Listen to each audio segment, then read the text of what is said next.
Tayo po'y tumayo, umikot, batiin po natin ang bawat isa.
We did our best. The worst.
Hello. Muli, magandang umaga po sa ating lahat. And as we start our service this morning and as we sing this song, let us remind ourselves the reason why we're here.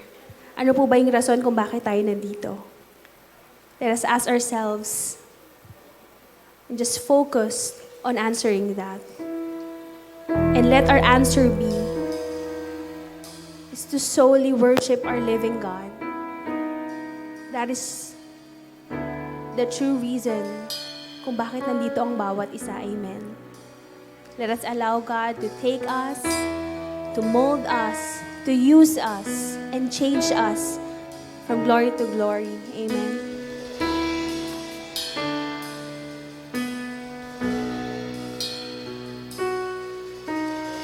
Beautiful Lord, wonderful Savior, I know for sure all of my days are held in your hands, grafted into your perfect plan. You gently call me into your presence, guiding me by Spirit, teach me, dear Lord, to live all of my life through your eyes. I'm captured by your holy calling. Set me apart. I know you're drawing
Take us, O God.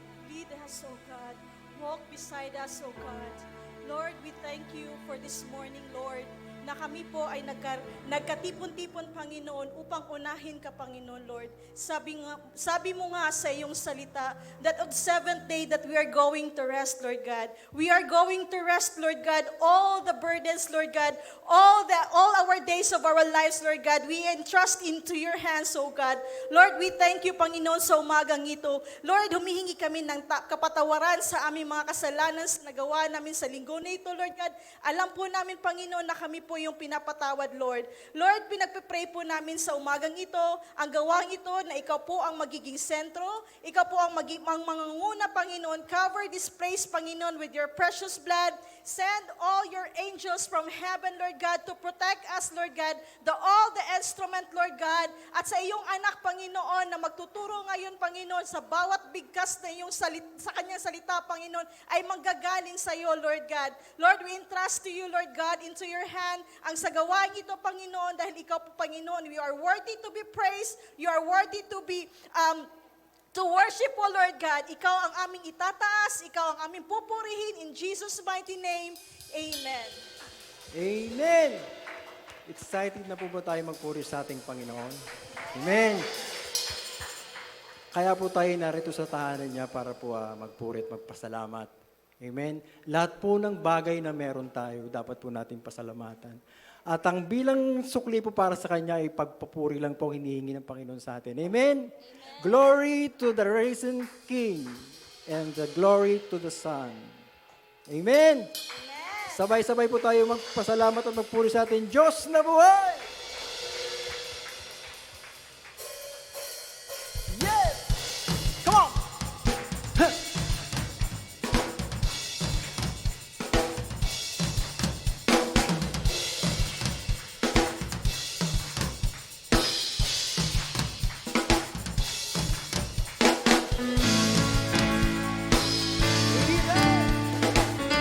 Praise the Lord Almighty!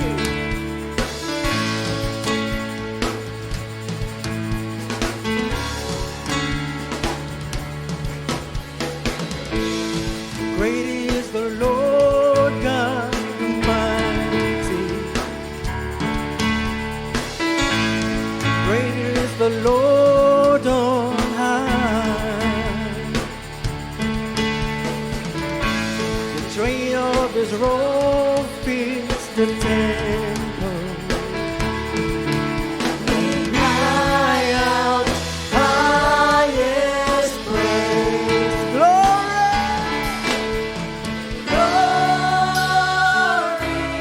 to the risen King. Glory to the Son, glorious Son. Lift up your heads, open the doors, let the King of glory come in, and forever be our God.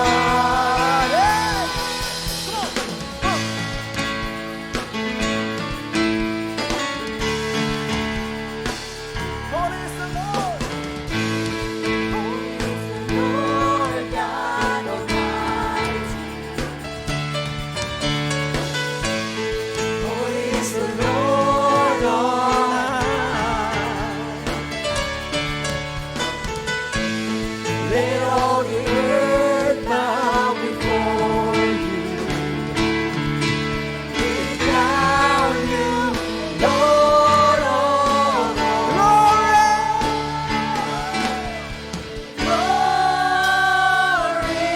to the risen King. Glory! Glory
to forever be our God, and forever be our God, and forever be our God, and forever be our God. Amen.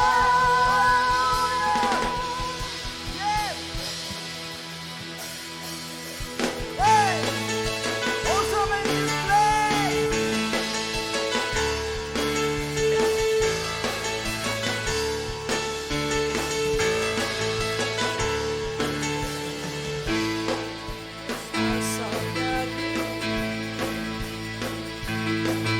Come together now to worship Him. This house is built on Christ our rock. Cannot be shaken. Cannot be shaken. God is awesome. God is awesome in this place. We sense His presence as we sing His praise. There is power here for a miracle. Set the captives free with the broken heart. God is awesome. He's so awesome. God is awesome in this place.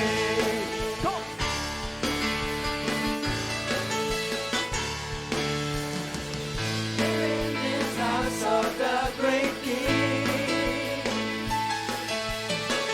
We come together now to worship Him. This house is built for Christ our rock. Cannot be shaken. Cannot be shaken. God is awesome. God is awesome in this place.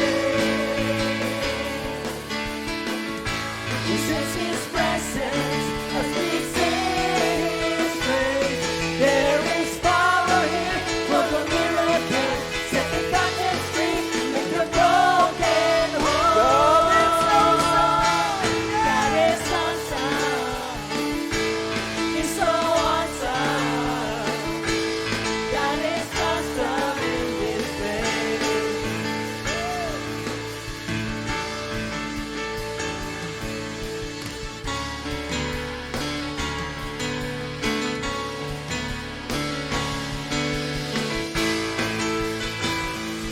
I found where I belong. I'm a living stone. This is house of real gold. I found where I belong. I'm a living stone. This is house of real gold. I found where I belong. I'm a living stone. This is house of real gold. I found where I belong. I'm a living stone. This is house of real gold.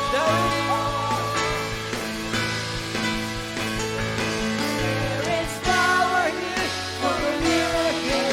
Set the captives free, make the broken whole. God is awesome. God is awesome.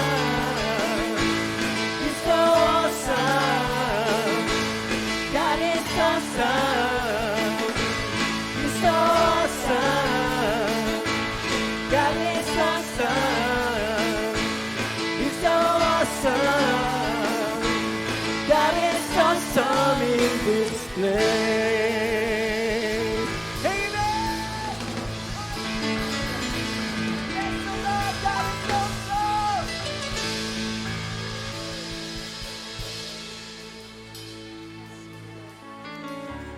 God, that you are awesome. You are awesome, oh God. Nothing can compare to you, oh God. Father God, right now, Lord, we are standing here, oh God, for us to worship you, oh God, in spirit and in truth, oh God. We are now ready, oh God, to feel your presence, oh God. Hallelujah. Oh, Jesus. Yes, oh God. oh God. Hallelujah, Jesus. Oh, I worship you, Lord. Yes, oh God. Hallelujah.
'Cause here I am to worship, here I am to bow down, here I am to say that you're my God. You're altogether lovely, altogether worthy, altogether wonderful too. Here I am to worship, here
Oh yes, God. No one can compare to you, Jesus. Oh, thank you, Lord. Thank you, Jesus. Thank you, Holy Spirit. You are magnificent. You are wonderful. You are glorious. Nothing can compare to you, Lord.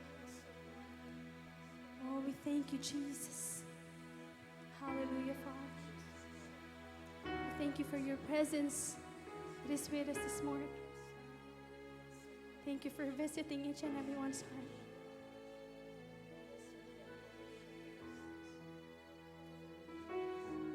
Come on, church. Take this moment. Just reach to our only God, our Father, your Father. And just offer Him your life, your heart. Because God wants the true worship that comes from us.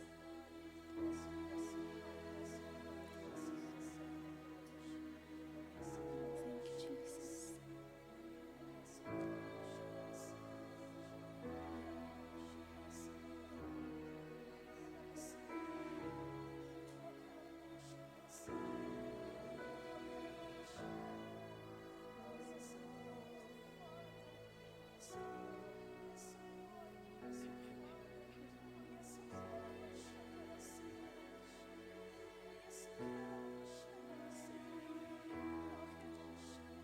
Thank you, Lord. Thank you, Jesus. Thank you, Holy Spirit. We offer to your lives. Freely move in our midst this morning. Come on, church, let us give God the best clap offering only for Him.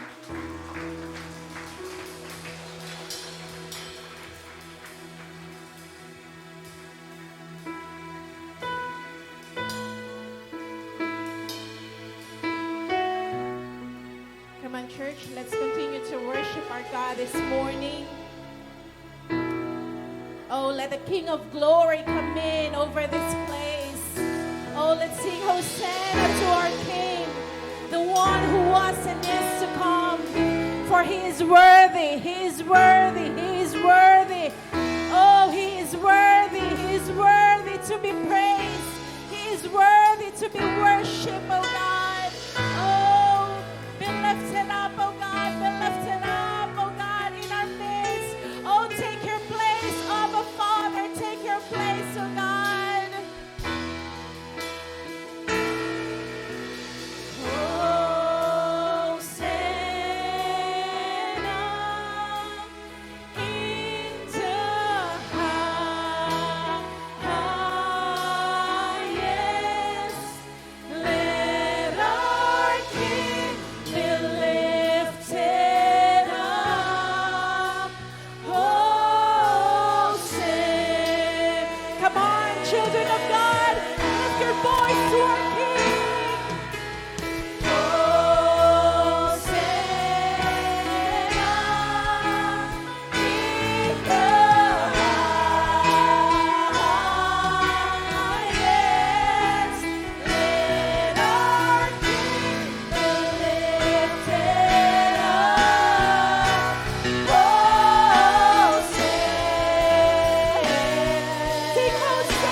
Yes, oh God. Hallelujah. Indeed, your presence alone, oh God, is welcome here in this place. Any spirit of distraction, any spirit of, yes, Lord, na pinapadala ng kaaway, Lord, to disturb us, Lord, to hindrance your presence, we rebuke it, we cancel it over this place in Jesus' name, in Jesus' name. And let the King of Glory alone come over this place. Yes, oh God, we push back every heaviness. We push back all the clouds of heaviness upon your people this morning. Yes, in Jesus' name, in Jesus' name, in Jesus' name, in Jesus' name, in Jesus' name. Yes, yes, yes, oh God. Yes, Holy Spirit. Yes, we welcome you. We welcome you, God. We welcome your presence. Oh, yes, oh God. Yes, oh God. Yes, yes, oh God. Hallelujah. Hallelujah. Hallelujah. Hallelujah. Hallelujah. Hallelujah. Hallelujah. Yes, yes, yes, oh God. Yes, hallelujah. Oh, yes, oh God. Oh, yes, Lord.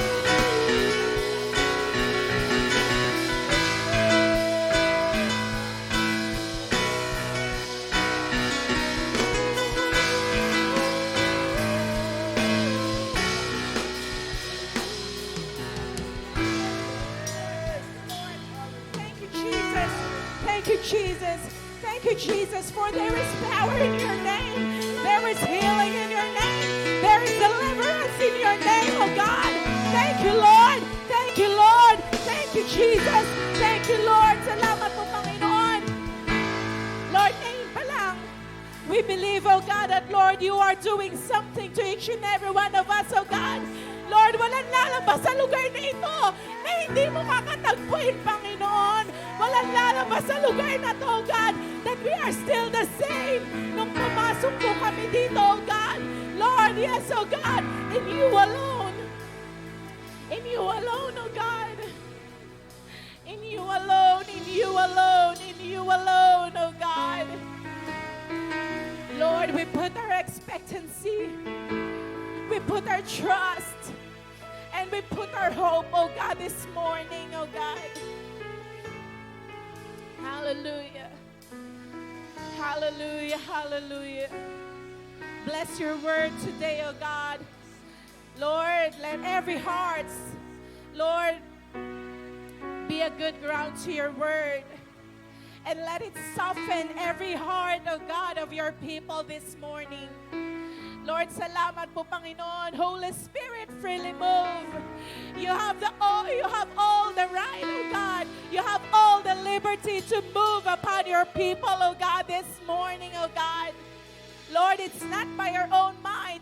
It's not by your own power, but only you, Holy Spirit, who is will going to move, will going to minister to each and every one of us this morning, oh God. Oh, we bless your name, Jesus. We bless your name, we bless your name, we bless your name, oh God. Hallelujah, hallelujah. Glory, glory to the living God. Pwede po ba nating tawagin ang ating mga bata? Can they come in front and we will pray for them as we are still standing in the presence of God. Hallelujah, hallelujah. Oh, Jesus. Yes, oh God. Hallelujah, hallelujah, hallelujah, hallelujah. Let's continue to be in the position of worship. Let's continue to be in the position of honoring our God this morning. Sige po, lahat ng bata, can you all come in front? At kayo po ay papanalangin natin. Hallelujah. Thank you, Lord. Sabi po ng Panginoong Jesus, huwag niyong hadlangan lumapit ang mga bata sa Kanya, sa atin pong Panginoong Jesus. Bakit? Because the kingdom of God is upon these children. Sige po, pwede po ba nating ituon ang ating mga kamay sa buhay ng mga batang ito and release the blessing of God over their lives. Heavenly Father, salamat po sa buhay ng mga batang ito. Salamat, O God, na ikaw ang nagbigay sa kanila ng buhay.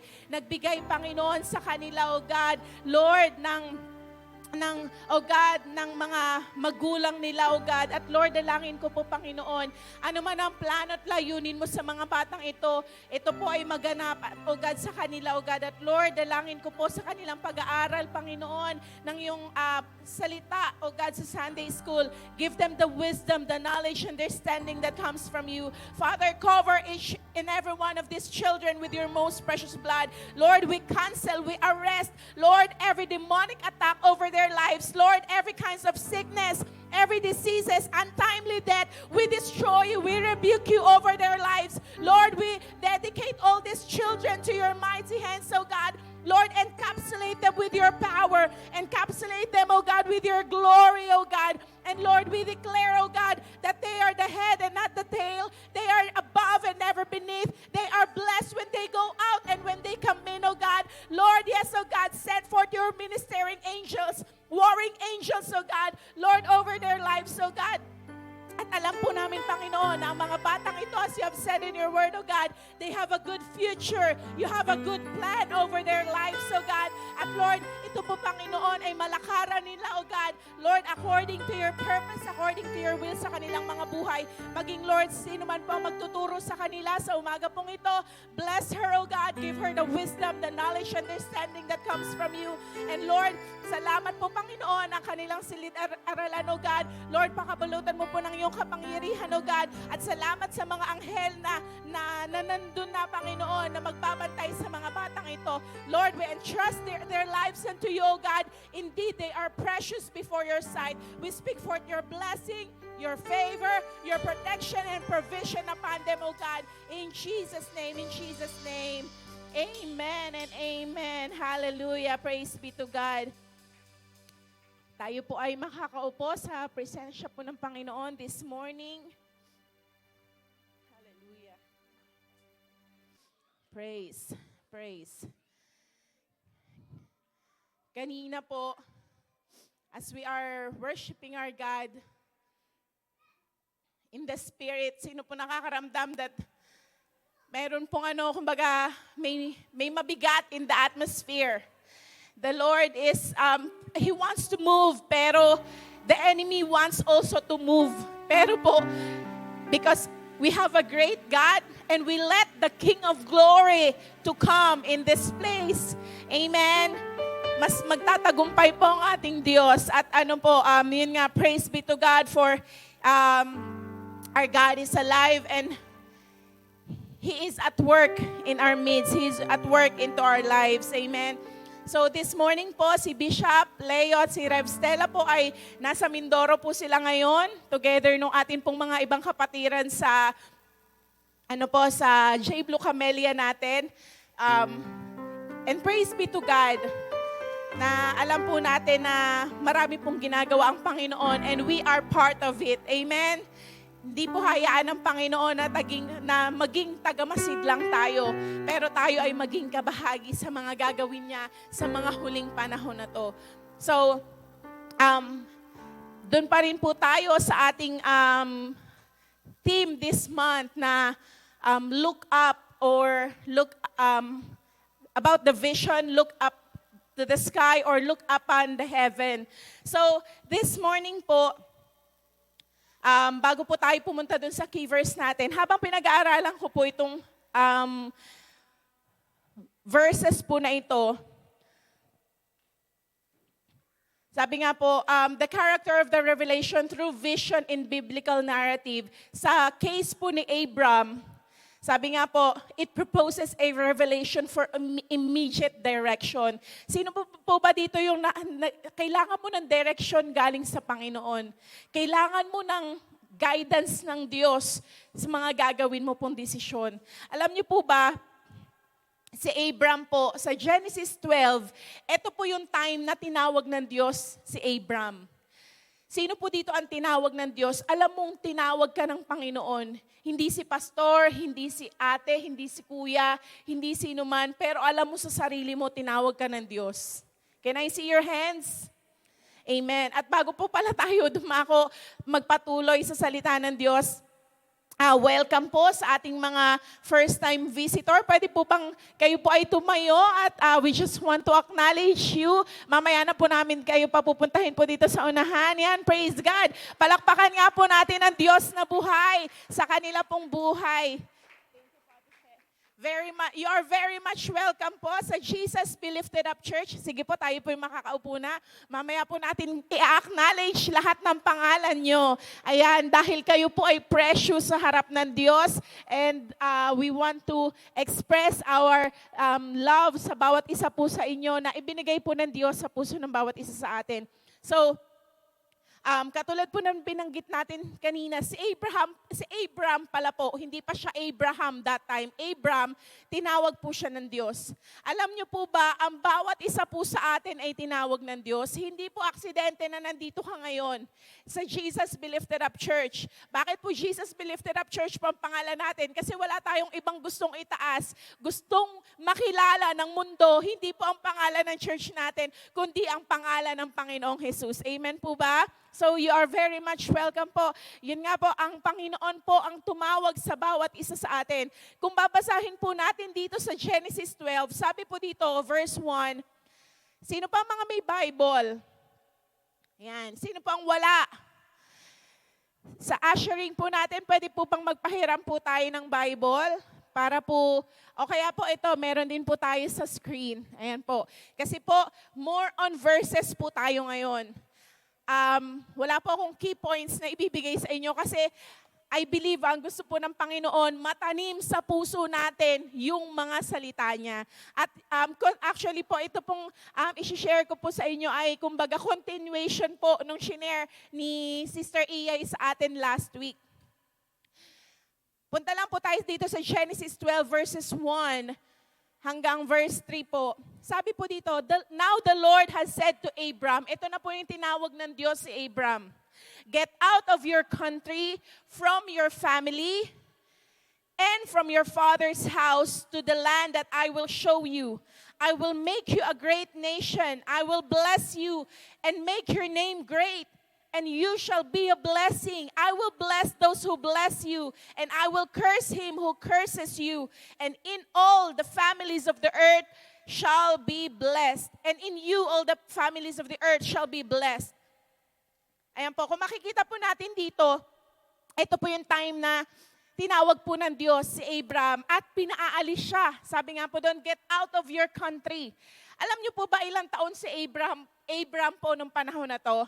Siya po ay 75 years old. Imaginein po natin, di ba? Pag nga po mga nasa 60 na, 70, ayan, nandiyan po yung lola ko, 88 years old na po si lola. Di ba po pag nasa 70 ka na, or 60, 50, may mga nararamdaman na sa katawan, tama ba? Minsan nga po 40s lang eh. Sumasakit na yung tuhod, sumasakit na yung balakang.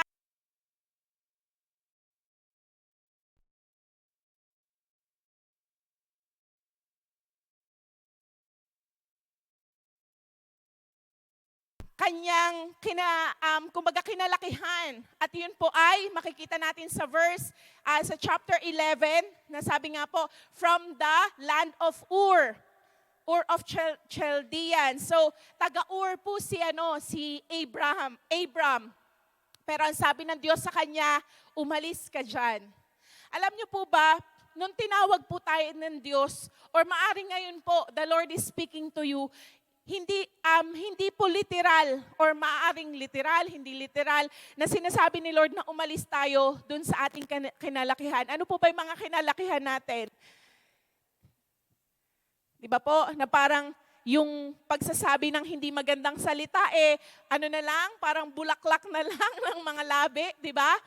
Yung pong paggawa ng hindi maganda ay parang normal na lang.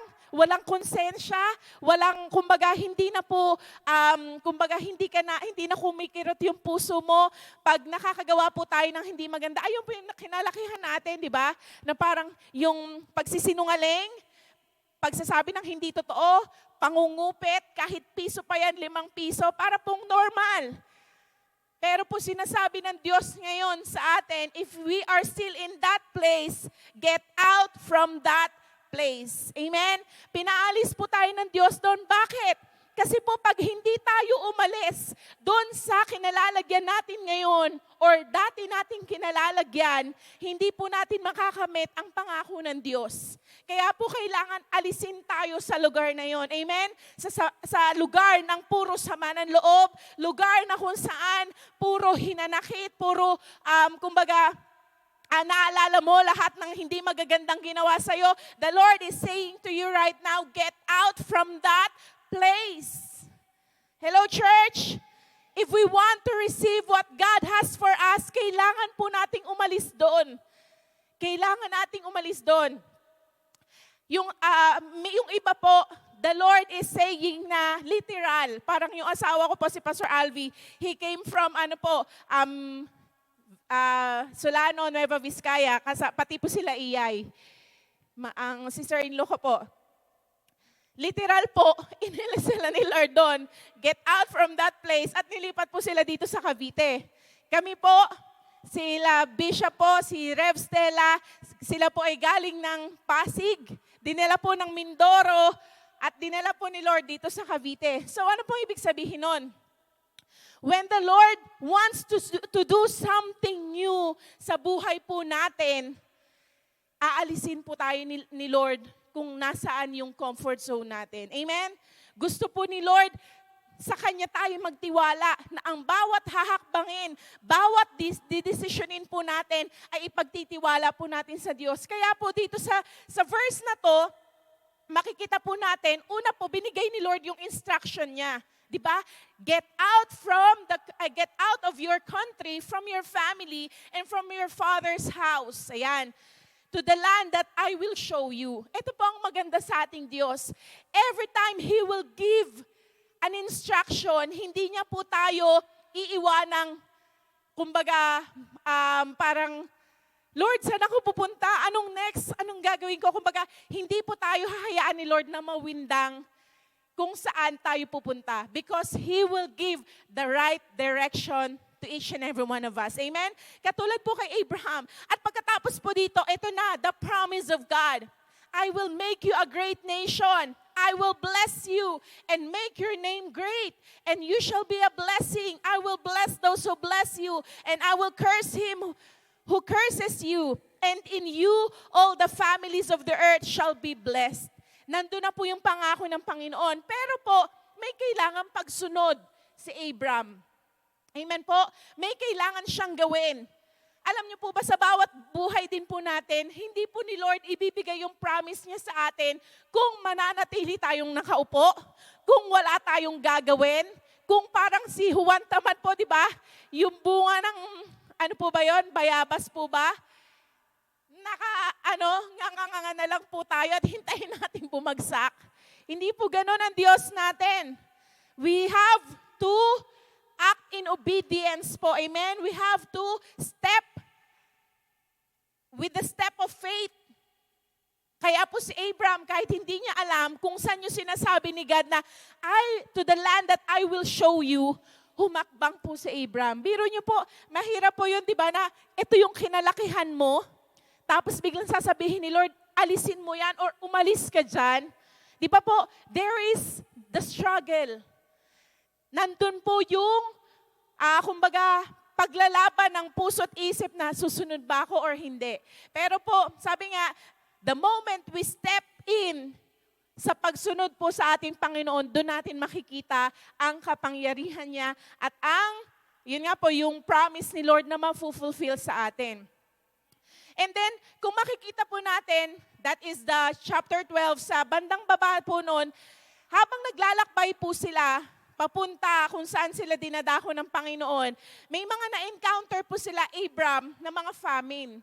Pag sinabing famine, di ba po talagang tagtuyot. Dito sa atin sa Pilipinas, nakakaranas po tayo ng tagtuyot, di ba? Yung mga farmers natin, pinapakita po sa TV na talagang crack-crack ang mga lupa, walang ulan.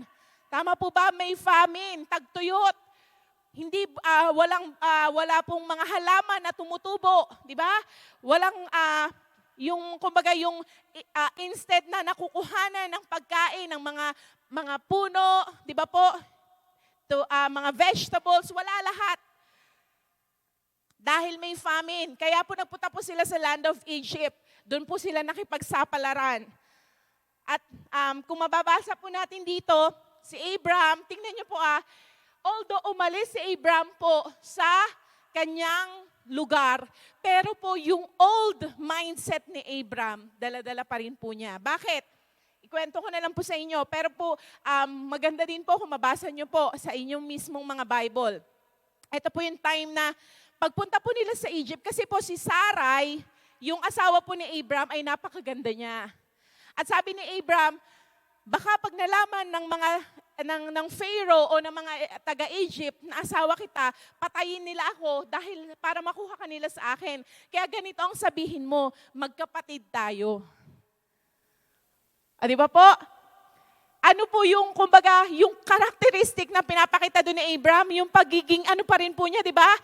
Ayaw niyang mamatay. Kumbaga, parang for the sake ni Sarah, dapat mabuhay siya, kaya pinagsinungaling niya po si Sarah, di ba? Si Sarai, nasabihin mo magkapatid lang tayo. At ito na nga po, dahil sabi nga, walang lihim na hindi nabubunyag, pinaalam po ng Diyos kay Pharaoh na si Abraham at si Sarai po ay mag-asawa. Kaya nagalit po ang Pharaoh at sinabing umalis na kayo dito sa Egypt. Kaya po naglakbay sila muli. Ayan. Nung sila po ay sa Genesis 13 na po, sila po ay naglakbay na, pumunta na po sila dun sa Bethel kung saan sila inililid ng Diyos. Dahil nung umalis po si Abraham sa kanyang lupain sa land of Ur, sinama po niya si Lot. Si Lot po ay kanyang pamangkin. At hindi lamang naman po si Lot ang sinama niya. Imagine niyo po na si Lot at si Abraham, meron silang mga kayamanan or mga kawan. Maraming mga baka, maraming mga kambing, maraming livestock. So nung umalis po sila sa Ur, dala-dala nila lahat yun. Biro niyo po, naglalakbay sila, di ba? At even nung sa Egypt po, binigyan pa si Abraham nung Pharaoh ng mga livestock pa. So dumami lalo ang mga livestock po ni Abraham. At dito po sa Genesis 13, dahil nga po napakarami, di ba minsan nga po sa pamilya lang, ilan lang po magkakapatid. Yung anak ko po, 2 lang. Pero pag mag-away, talaga naman pong makakapalo talaga kasi talagang iba yung away nila eh. Alam niyo po ba, dumating din po sa panahon na dahil nga napakarami ng livestock ni Abraham tsaka po ni Lot, yung kanila pong mga herdsmen ay nag-aaway-away na. Dito ko papakainin yung mga tupa, yung mga tapos maari pong yung herdsman naman ni Lot, inaagaw kasi doon yung maraming hindi naman po yun specify sa Bible, pero po may pag-aaway na nangyayari. Kaya ang sabi po ni Abraham kay Lot, kailangan na nating maghiwalay. Kailangan na nating mag-separate. Pumili ka, sa kanan ka ba o sa kaliwa ka? Kung saan ka pupunta, doon ako sa kabila. Dahil nga po nag-aaway na kailangan na ng separation.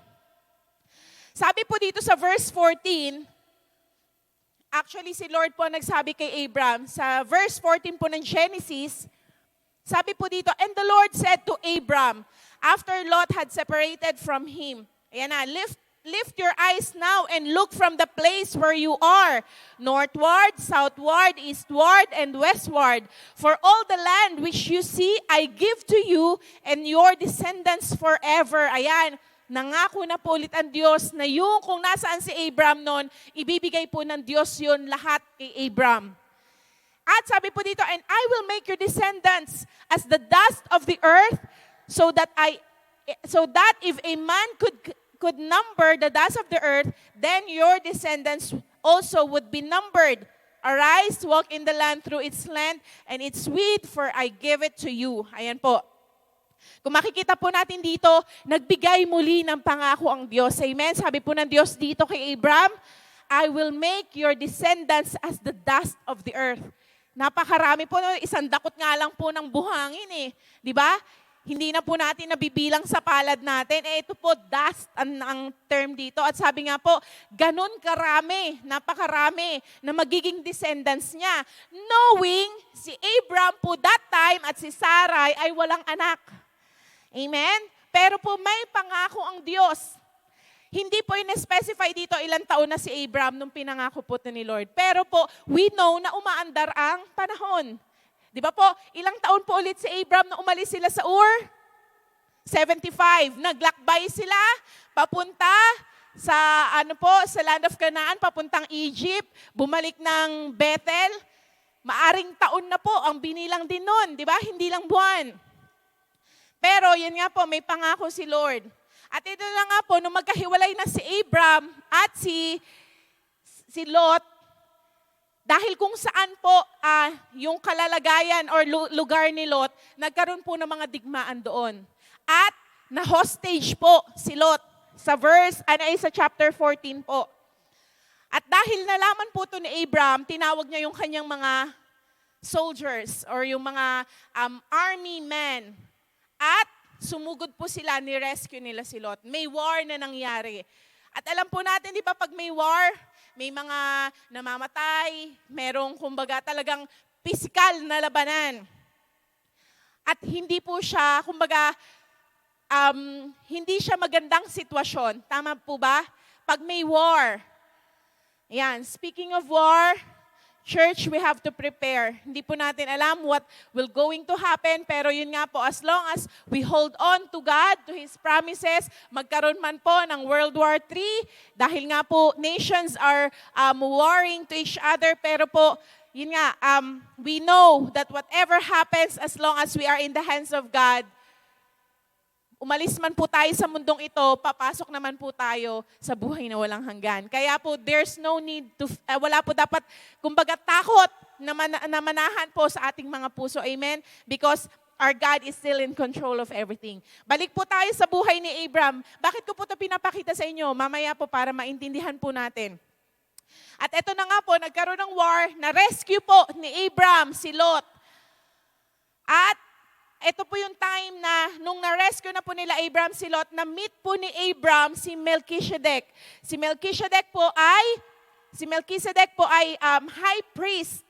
So, ito po yung time na nag-offer si Abraham ng tithe of all na nakuha nila kay Melchizedek. Dito po unang nabanggit yung tithe.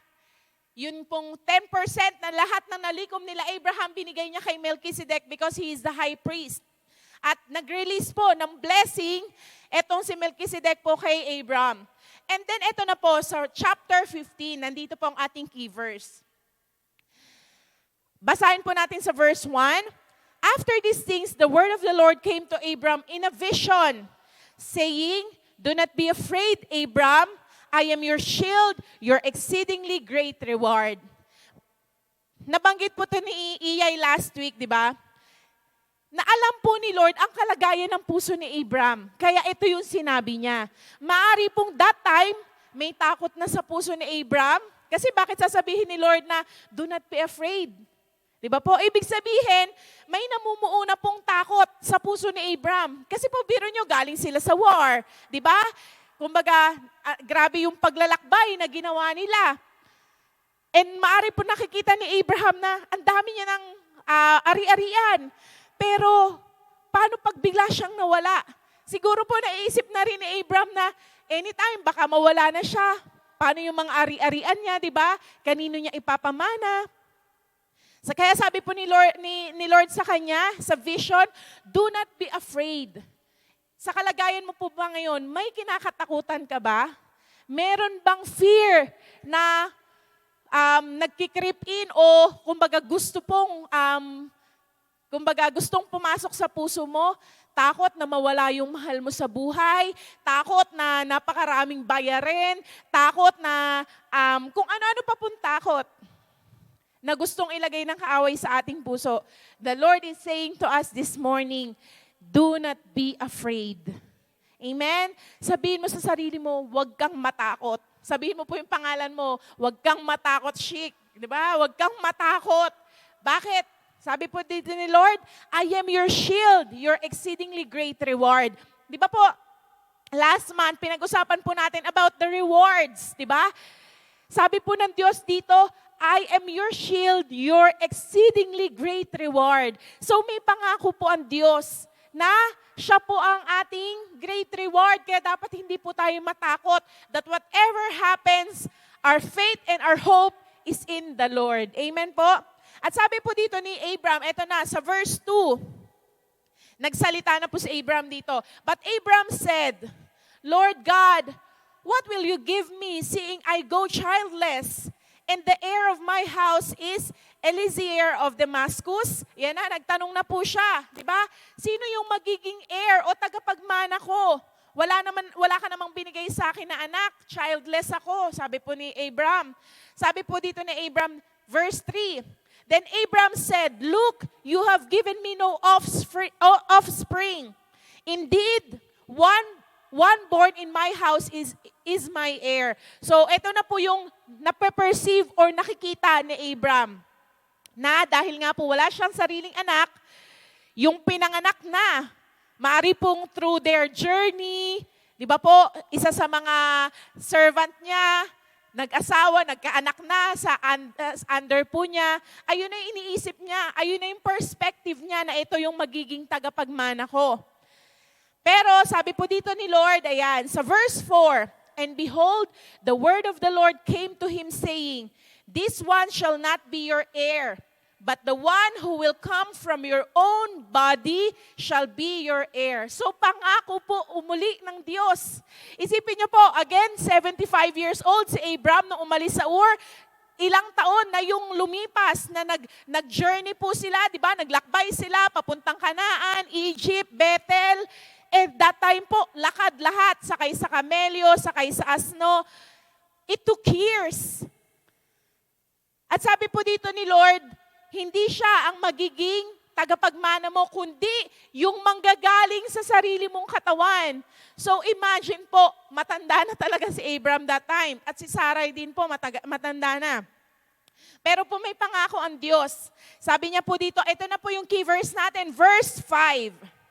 Then he brought him outside and said, Look now toward heaven and count the stars if you are able to number them. And he said to him, Shall your descendants be? Di ba po inulit ng Diyos? Binigay po ito ni Lord sa pangako nung pong sa chapter 13. Pinangako na po ng Diyos ito kay Abram, inulit niya po ulit ito sa chapter 15. Pero po, dito po tayo yun pong sa team natin, yun nga po, look now toward heaven. Or sa ibang translation po is, sabi po dito, sa ibang translation po ay nakalagay ay, look up at the sky sa NIV. Ano pong ibig sabihin nun? Di ba po, although si Lord sa chapter 15 po, sinabi na niya na hindi ito yung magiging tagapagmana mo, kundi manggagaling talaga sa'yo, maaring that time po, may doubt pa din si Abram kasi nga matanda na po siya. Kumbaga, physically speaking, paano pa po makakapagdalang tao si Sarai, matanda na siya. Kaya po sinabi ni God sa kanya, lumabas ka. Tignan mo ang mga between, look up at the sky or look now toward heaven. Ano po yung gusto ng Panginoon? Sabi niya nga po, dito po sa mga talata na to, kinukuha po ni Lord yung attention natin. Amen? Kumbaga, maari pong sa dami po ng mga nangyari nitong mga nakaraan, nitong taon na to, di ba po, dumaan tayo sa pandemic, maaring ikaw dumaan ka sa heartbreak, maari pong ikaw dumaan ka sa matinding baon na utang, sabihin na po natin, worst of the worst. Si Abraham po, nakipaglaban siya, di ba? Na hostage si Lot, kumbaga, nagkaroon sila ng separation, kumbaga, masasakit din po yung nangyari kay Abraham. Di ba kaya po maaring dumating sa point na nawawala na siya ng pag-asa, nanghihina na, kumbaga parang nanlulupay-pay na siya, iniisip niya, anytime mamamatay na ako, mawawala na ako, parang ganon. Pero po nangusap ang Diyos sa kanya na may plano pa po si Lord sa kanya at ito po, inilatag ng Diyos, ano yung mga gagawin po ng Diyos sa buhay niya. Maaring po this morning, lubog na lubog ka. Maaring hindi lang sa utang, pero kumbaga emotionally, lamon na lamon ka, di ba? Maaring ng sakit na nangyari sa'yo, ng sama ng loob, ng lahat ng mga pwedeng talagang ibato ng kaaway sa'yo. Maari pong you are in that situation. But God is saying to us this morning, look now toward heaven. The Lord is giving us hope. Amen po? The Lord is giving us a new beginning. Amen? Na nais po ng Diyos, huwag tayong, kumbaga, ibahin natin yung perspective natin. Kung dati po, ang nakikita natin, yung mga ginawa ng tao na masakit sa atin, o kaya po yung mga hindi magagandang bagay ang nakikita natin, ngayon po, God is saying to us, look now toward heaven. Pag po nakatingin tayo sa langit, di ba? Kumbaga, it's walang end. Tama po ba? Walang hanggan ang langit. Di ba po? Hindi, kumbaga yung physical na mata natin, hindi po naaarok kung nasaan yung dead end ng kalangitan. Alam niyo po ba, the Lord wants us to have a right perspective na anuman po yung sitwasyon natin, tignan po natin ang Diyos. Bakit? Pag po tumingin tayo sa Diyos, laging may solusyon. Amen? Pag po tumingin tayo sa Diyos, laging may kaparaanan, laging merong way out si Lord, anuman po yung sitwasyon natin. At ayaw po ni Lord na manatili tayo sa kinalalagyan natin ngayon because He wants to do something into our lives. Amen? Na hindi po ng Diyos magagawa. Yes, He is powerful. He is, kumbaga, great and mighty ang Diyos natin. But, yung pong free will na nilagay ng Diyos sa atin, hindi niya po yun tinatanggal. Kahit gustong-gusto po ni Lord na i-bless tayo, kahit gustong-gusto ni Lord na palayain tayo, i-deliver tayo sa ginagawa ng kaaway, pero kung hindi po tayo magdidesisyon to get out from that place, to do the right thing, di ba po? To follow God, He will not going to move into our lives. Kaya po katulad ni Abraham, we have to do something. Di ba po? Kumbaga, kailangan po nating humakbang ng may pananampalataya para po magawa rin ng Diyos yung gusto niyang gawin sa buhay po ng bawat isa sa atin. Ano lang po tayo, fast forward, pero hindi na po natin babasahin. Pero po alam niyo po ba, yung katuparan ng pagdating po ni Isaac sa buhay ni Abraham ay sa Genesis 18 pa po nangyari. Ibig sabihin po, from Genesis 12 to Genesis 18, that was 25 years. Madali, sino pa ang 25 years old dito? Meron po ba? Si Abby. Ayan, anak ni Sister Gemma. Meron pa po ba? Di ba po sa 25 years, maraming nangyari? Di ba? Dati bata ka lang, ngayon, dalaga, binata ka na. Dati lollipop lang yung nasa isip mong bibilin. Ngayon, iPhone na, kung ano-ano na. Marami po nangyayari, di ba? In that season, ano pa ibig sabihin nun? 25 years is not that short. Mahaba po ang 25 years. Pero, sabi nga po, in that season of waiting, tinignan po ng Diyos si Abraham kung mananatili siyang mananampalataya sa Diyos or hindi. Pero makikita po natin, balik lang po tayo dun sa chapter 15 po natin dun, sa yung pong ating key verse. Sabi po dito sa verse, verse 6. Sabi po dito, chapter 15 verse 6. Ito na po. And he believed in the Lord. Naniwala po si Abraham sa Diyos. Sa lahat ng sinabi ng Panginoon sa kanya, naniwala po siya. Tayo po, ang dami na nating napapakinggan na pangako ng Diyos. Talaga po bang naniwala tayo, nanampalataya tayo, or nananampalataya po ba tayo ngayon na kayang gawin ni Lord, na palayain tayo, kayang gawin ni Lord na ibuhos ang pagpapala sa atin, kayang gawin ni Lord na baguhin yung direksyon ng buhay natin para sa kanyang purpose, sa kanyang layunin. Amen? Sabi nga po, yung pananampalataya po natin ang hinahanap ng Diyos. Dahil, tingnan niyo po dito, let's continue. Sabi po dito, and he believed in the Lord, and he counted it to him for righteousness. Dahil po sa pananampalataya ni Abram sa Diyos, he counted it, God counted it to him for righteousness. Kumbaga, itinuring po ng Diyos na matuwid si Abraham. Wala naman po siyang ginawa. Ano lang po ginawa niya? Nanampalataya, naniwala sa sinasabi ni Lord. Alam niyo po ba, bakit po gusto ni Lord na panampalatayanan natin siya? Punta po tayo sa New Testament. Marami pong tumanggap ng kagalingan nung pong ang Panginoong Hesus natin ay nandito sa lupa. Laging sinasabi ng Panginoong Hesus, pinanggaling ka ng iyong pananampalataya. Amen? Yung pong faith, hinahanap ni Lord sa puso natin. Naniniwala po ba talaga tayo? Nananampalataya po ba tayo talaga na, Lord, you can do it? Alam niyo po ba, a testimony lang po na talagang kailangan natin yung talagang let's purpose it into our hearts to believe in God. Kasi di ba po, nasa katawang lupa pa rin po tayo, di ba? Nagkakasakit, nagkakaroon ng, kumbaga, yung katawang lupa po natin, ito po, kumbaga, let's recap lang po. Tayo pong tao ay create ng Diyos na merong body, soul, and spirit. Hindi po tayo katawang lupa lang.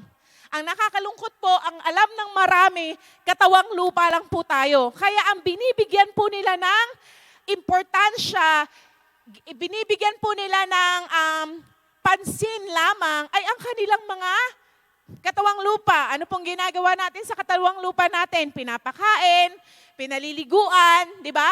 Sa mga babae po, nag-aayos, di ba? Sa mga lalaki po, yung iba, nag-gym, di ba po? Kumbaga, pinalalakas natin yung katawang lupa natin, pinapakain natin ng mga masustansyang pagkain, para po katulad ni Lola, 88 years old na, malakas pa, di ba? Kumbaga, ito lang po yung binibigyan ng importansya, ng halaga. Pero, yung pong soul at yung spirit ay hindi pinapansin. Ayan po. Ano po ba yung natin, yung soul natin? It's our mind, our will, our emotion. Sino po dito ang nakaranas na ma-depress ka?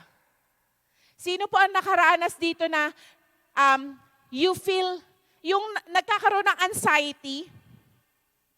Meron po? Ayan. Okay lang po kahit di nyo sobrang itas yung kamay nyo. Alam po ni Lord ang inyong pinagdadaanan. Kahit po anong gamot ang inumin natin, dahil wala po sa body, ang mind, ang will, ang emotion natin, hindi po gagaling ang anxiety at ang depression. Bakit po? Nasaan siya? Nasa soul. Sino lang po ang pwedeng magpagaling ng kaluluwa ng tao?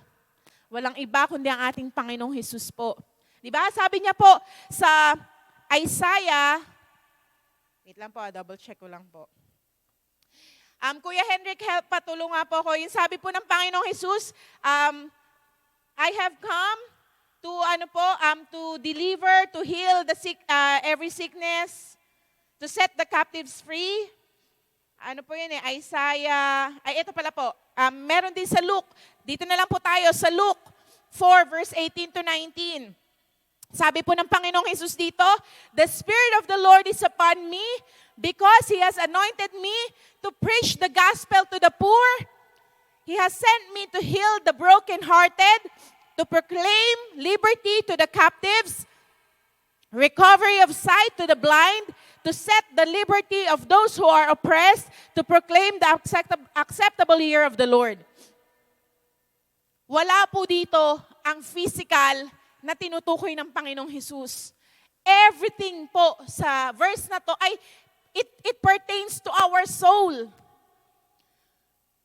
Kaya po ang Panginoong Panginoong Hesus lang po ang tanging kasagutan kung ikaw po ay dumaranas ng depression, ng anxiety, ang kagalingan po ay makikita lamang sa Panginoon.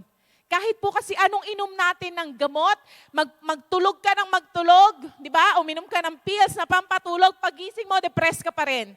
Paggising mo, may anxiety ka pa rin. Bakit? Hindi po siya ang right medicine for that. Kasi wala siya sa body. Kung pong ang sakit ng tao, ay kunwari may ubo ka, may sipon ka, di ba? O kaya po meron kang nararamdaman physically.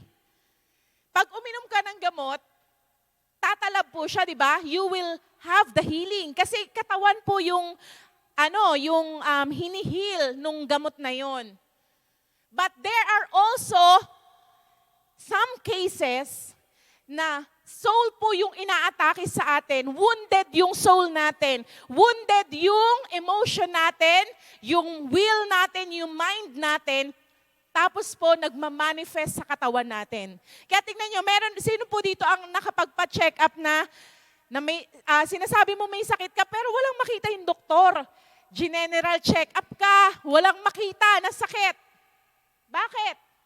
Hindi po siya physical sickness. It's in the soul. Na maari pong, dahil nga po we are composed of body, soul, and spirit, yung pong kaluluwa natin, na maaring dahil nga po nasa soul natin yung emotion natin, di ba? Maari pong emotionally basag na basag ka or galit na galit ka, yung katawan po natin nagmamanifest siya. Sa katawan natin nagmamanifest siya. Isang testimony po, nung high school po ako, sino po dito nakaranas nung nagsi-CAT? Wala na sa mga youth natin ngayon. Dati po may CAT po kami.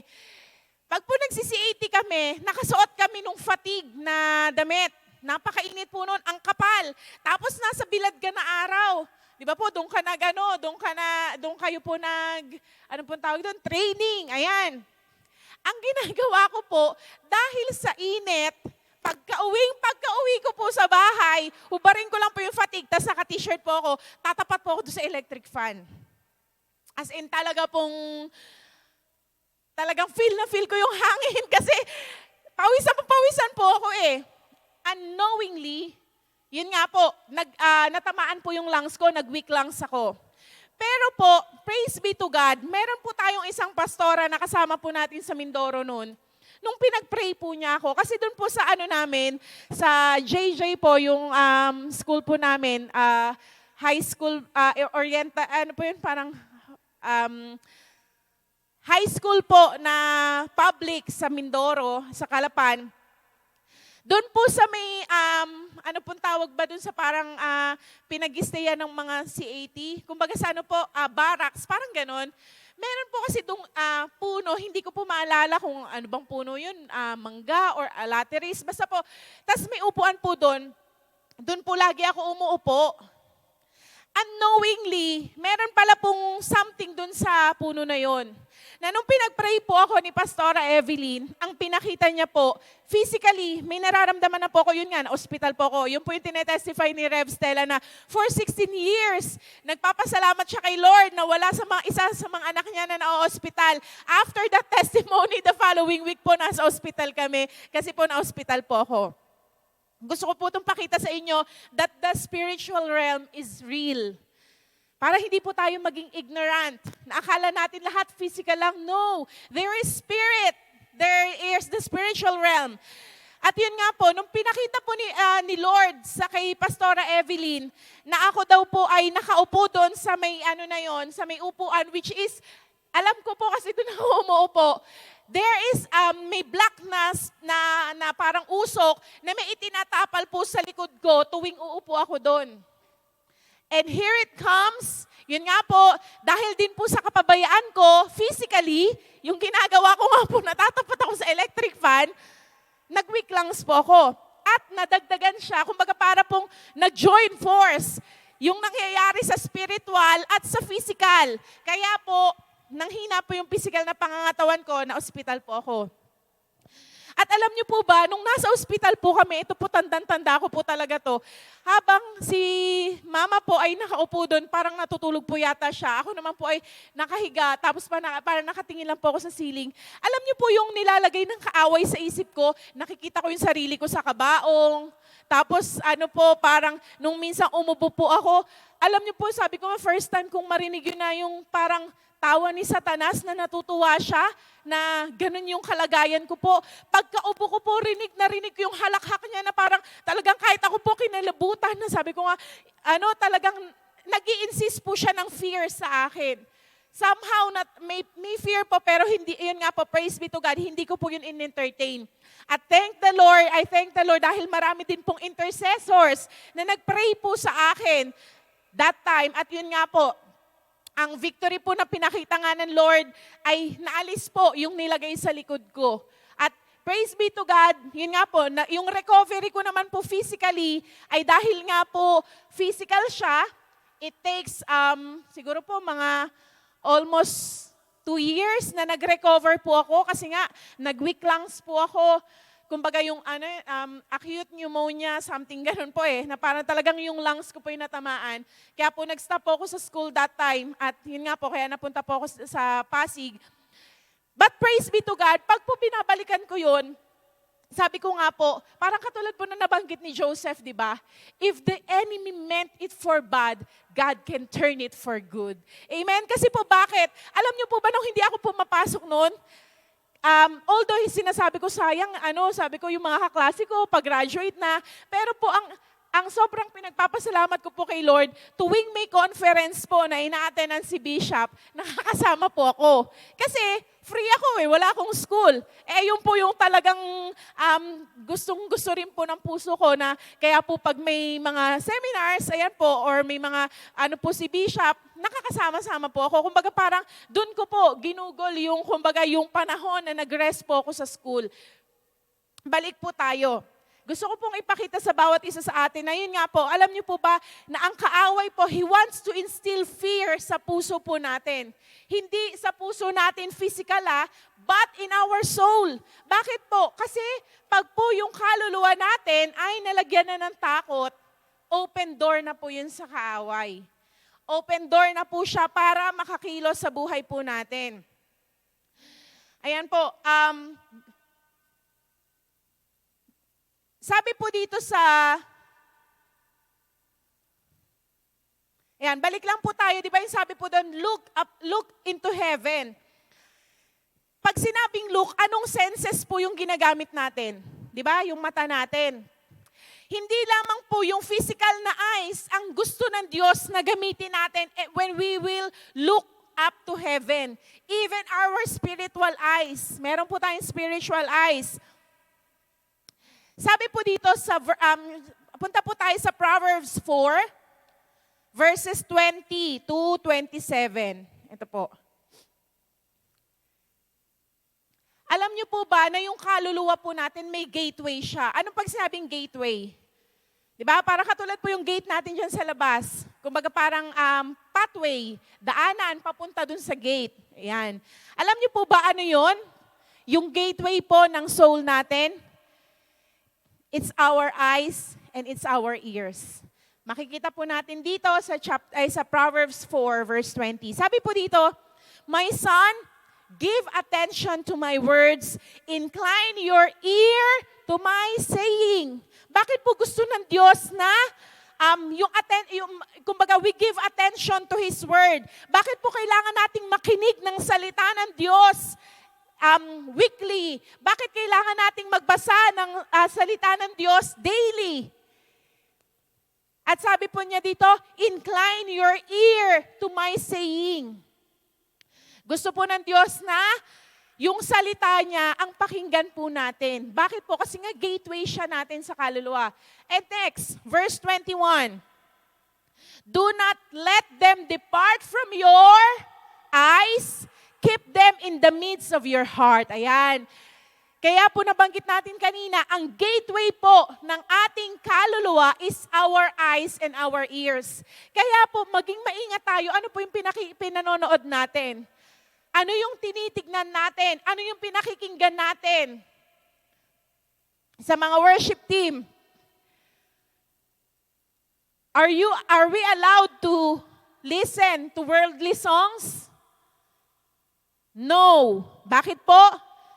Because it's the gateway to our soul. Maari pong, kunwari ngayon, di ba, hurting ka.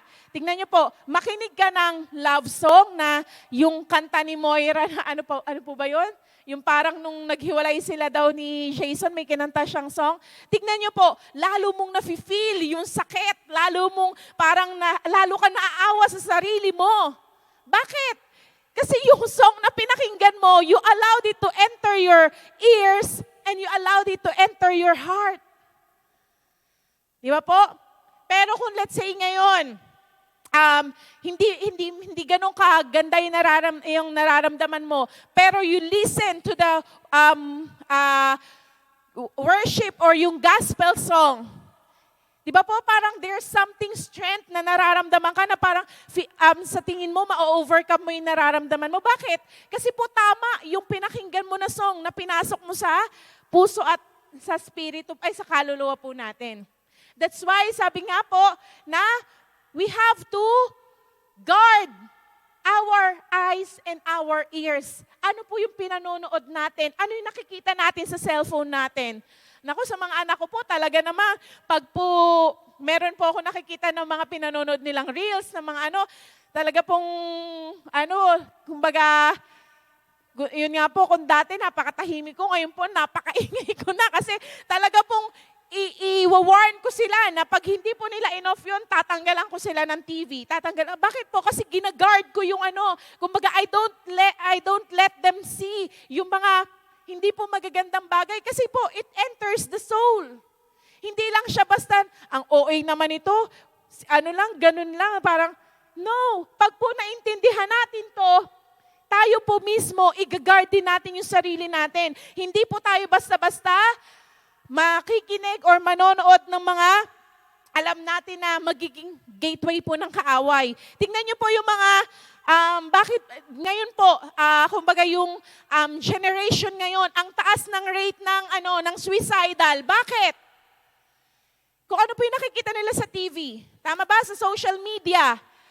Di ba po? Kumbaga parang ngayon, ang daling sabihin, magpapakamatay ako. Hindi po nila naiintindihan na pag nagpakamatay sila, akala nila dead end na. No, eternal po yung pupuntahan nilang eternal death. Di ba? That's why we have to say it to kumbaga sa mga tao po na hindi totoo na matatapos ang buhay mo ngayon. Papasok ka sa buhay na walang hanggan, ay buhay na, yun nga po, eternity. Kaya sabi nga po, whatever we are doing now, meron po siyang ripple effect sa walang hanggan. Whether it's the life or the death. Kaya nga sabi po, yung pagdidesisyon po natin daily, di ba, is very important. Ito na po, sabi po dito sa verse 22, balik lang po tayo. For they are life to those who find them and health to all their flesh. Ayan. Ang salita po ng Diyos ay may kagalingan sa ating mga pisikal na pangangatawan. Kaya po, sabi nga po ng Panginoong Hesus, di ba? Hindi lamang sa tinapay nabubuhay ang tao, kundi sa bawat salitang namumutawi sa salita ng Diyos. Alam niyo po ba, kung meron po kayo physically ngayon nararamdaman, kung ano-ano na pong gamot na tinetake natin nyo, start reading, meditating the Word of God po. Because the Word of God says, sabi po dito, ang salita daw po ng Diyos, for they are life to those who find them and health to all their flesh. Ibig sabihin po, may kapangyarihan ang salita ng Diyos. Amen? Kaya po, sabi po dito, wag daw po nating hayaan na mawala sa paningin natin, sa pandinig natin, ang salita ng Diyos. At ito pa po, sa verse 23, sabi po dito, keep your heart with all diligence, for out of it springs the issues of life. Kaya sabi nga po, di ba, malalaman po natin ano yung nasa puso ng isang tao, try po nating galitin. Pag nagalit siya, nagwala siya, ibig sabihin, what's inside of that heart, lumalabas lang po. Di ba? Minamagnify niya para pong, sino po dito yung merong mga magnifying glass sa bahay? Di ba po yung magnifying glass, pag nahirapan ka magbasa, ano po, ginagamit po yung magnifying glass para lumaki po yung mga letra, di ba? Alam niyo po, ganun din po. Pag po merong hindi magandang sitwasyon sa buhay natin, at kumbaga, whatever our reaction is, minamagnify lang po nito what is in our hearts. Sabi po dito, keep your heart with all diligence. Sino daw po ang mag-iingat sa ating puso? Yung katabi mo ba? Magulang mo ba? Kaibigan mo ba? Yung ibang tao po ba? Hindi. Sino ang may responsibility po doon? Sarili po natin. Kaya po pag nagalit tayo, wag po nating sisihin na, kasi si ganito yung ginawa niya sa akin. Alam niyo po yung puso namin talaga naman. Pag po, kunwari, pinagagalitan ko po, laging sabi, kasi si kuya, sabi ko, hindi si kuya yung ano, ikaw yung nagwawala dyan, ikaw yung sumisigaw dyan. Pero tinuturo niya po ng tinuturo si kuya niya. Alam niyo po ba, minsan ganun din po tayo? Pag po, we react negatively, we tend to point out, kasi si ganito yung ginawa niya sa akin, kasi ganito yung sinabi niya sa akin. Pero po, the Bible is very clear, that out of the abundance of the heart, the mouth speaks. So, yung kalagayan po ng puso natin, lumalabas po sa ating mga labi. Kaya daw po sabi po dito, keep your heart with all diligence. Tayo daw po, bantayan natin yung ating mga puso. And sabi po dito, put away from you a deceitful mouth and put perverse lips far from you. Let your eyes look straight ahead and let your eyelids look right before you. Ponder the path of your feet and let all your ways be established. Do not turn to the right or the left. Remove your foot from evil. Ayan po. Kaya po, sabi nga, whatever na ipasok po natin sa mind, ay, kumbaga, we allow into our minds, I mean to our eyes, into our ears, papasok po siya sa isip natin. Pag po in-entertain natin, kaya po sabi, di ba, ang battlefield po natin is nasa mind. Bakit? Ito po yung magsasala tayo. Dapat ba natin ito tatanggapin or hindi? Kumbaga, we filter, tinatanggal po dapat natin sa mind natin. Kasi bakit po? Anything na i-entertain na po natin sa mind natin, papasok na po siya sa puso natin. At pag po pumasok na siya sa puso natin, ito na po yung magiging bukang bibig ng ating mga labi, ito na po yung ating gagawin ng ating mga kamay, ito na po yung hahakbangan ng ating mga paa. Kaya po, sa gateway pa lang, dapat sinasaraduhan na po natin ang mga pwedeng daanan ng kaaway. Amen po? Yan. So, katulad po nung nabanggit ni Sister Iyay last week na we have to live for eternity. Hindi lamang po tayo mamuhay sa ngayon. Bakit po? Kasi hindi lamang po ang buhay natin ay dito sa mundong ibabaw na ito. Meron din pong walang hanggan. Saan po ba natin gustong mag-spend ng eternity natin? Ang buhay po sa mundong ito pwedeng 80 years old, 88, 100. Yung iba nga po, 50, 40, 30, di ba po?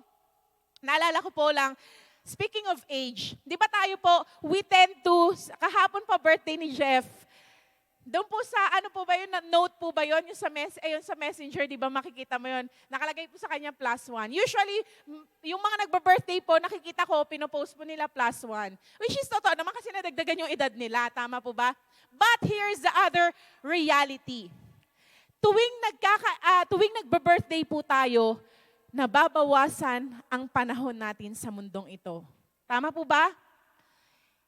Nadadagdagan yung edad natin, pero tayo po, nababawasan yung araw natin sa mundong ito. Ibig sabihin, kung pong itinakda ni Lord, kunwari ako po, ang itinakda ni Lord sa akin is 50 years old. Ay ako po ngayon ay 30, ilang taon na po ba ako? 37.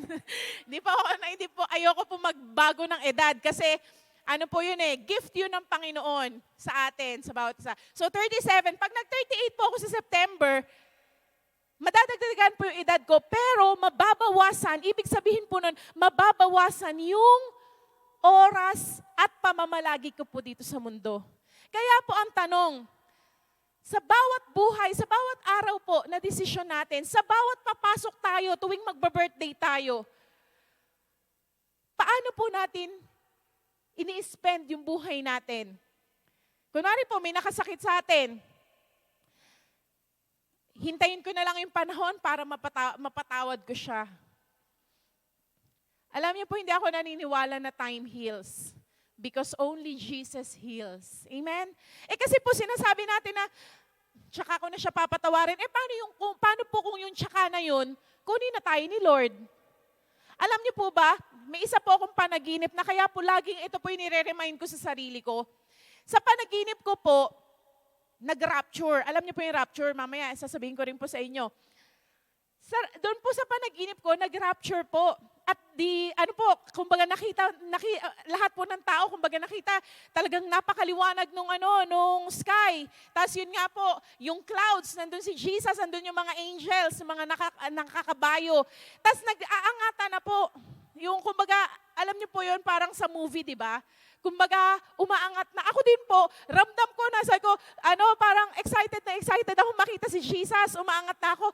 Bigla pong may isang itim na usok na talaga pong parang bumulusok na ganun. Hinila yung pa ako pababa. Sabi ko, bakit mo ko hinihila? Sabi ko daw pong ganun, na parang bakit ako hinihila nito? Alam niyo po, pag gising na, sino po bang may gustong maiwan sa rapture? Wala po, di ba? Gusto natin lahat tayo makasama. Alam niyo po, pagkagising ko nun, sabi ko, Lord, bakit ganun po yung panaginip ko? Ayoko pong mangyari yun sa totoo. Na parang talagang inaano ko po kay Lord na, Lord, ayoko maiwan sa rapture. Alam niyo po, ang isang pinakita sa akin ni Lord, meron po akong unforgiveness na hindi ko pa nire-release sa puso ko. Which is, ano pong ibig sabihin nun? Dahil po ang Diyos nakatingin po sa puso natin. Hindi po dun sa mga ginawa natin, sa mga accomplishments natin, ano yung tinapos natin, ano yung estado ng buhay natin ngayon. No! Sa puso po natin nakatingin ang Diyos. At anything na nakatago po sa puso natin, na hindi natin, lalo na po yun nga, unforgiveness, let's say, sama ng loob, sa kapwa mo, sa magulang mo, kung kanino man. Alam niyo po, that moment, nung pong ni-reveal sa akin ni Lord yun, humingi po talaga ako ng sorry. Ni-release ko yung tao na yun kahit hindi siya humihingi ng sorry sa akin. Sabi ko, Lord, pinapatawad ko na po yung tao na yun. Palayain niyo din po ako sa sama ng loob na to. Kaya po tuwing magagalit po ako, lagi ko pong nire-remind yung sarili ko na ayoko dumating sa point na maiiwan ako pag rapture. Kaya, Lord, wag mong hayaan po na may natatago pa akong sama ng loob sa puso. Kasi anytime, our Lord can come back. Alam niyo po ba, nung June 10, dito lang po June 10, sa Don't Watch po namin ng mga nanay, as we are praying po at na nagpe-pray na po si Ate Eileen, ilang beses niya po sinabi, ito po yung pinakita sa kanya na word ni Lord, harpaso, hindi ko po alam kung rahu, basta parang ganun po. Pagkatapos po namin mag-pray, di nagbabaan na po ng phone. Tinanong po ako ni Ate Eileen, Pastor, ano po ibig sabihin ng harpaso, rahu? Sabi ko, yung harpaso po, ano po siya? Caught up or yung rapture. Pero yung rahu, hindi ko rin po alam. Sabi ko, tanong na lang po natin sa Holy Spirit kung ano ibig sabihin nun. Pero ano po ibig sabihin nun? The Lord wants to prepare His church because sabi nga po, anytime soon, He can come back. Pwede na po mag-rapture. Kaya ang tanong ngayon, ano pong kalagayan ng puso natin? Saan tayo nakatingin? Are we looking to Jesus? Are we looking to our circumstances? Are we looking to our pain, to our hurts? Saan po tayo nakatingin ngayon? At katulad nga po ng panaginip ko, I believe ayaw po ng Diyos na may maiiwan sa atin dahil sa sama ng loob. Kaya po, now is the time na palayain po natin yung puso natin. Palayain natin yung, kumbaga yung puso natin sa, kahit nasabihin po natin, hindi naman ikaw yung gumawa nun, or ikaw nadamay ka lang, or whatever the reason is, Sabi nga po sa harap po ng Diyos, He wants our hearts to be pure. Dahil sabi niya po, di ba, He will come back at hahanapin niya po yung bride niya na without spot, without blemish, without wrinkles. Ano pong ibig sabihin nun?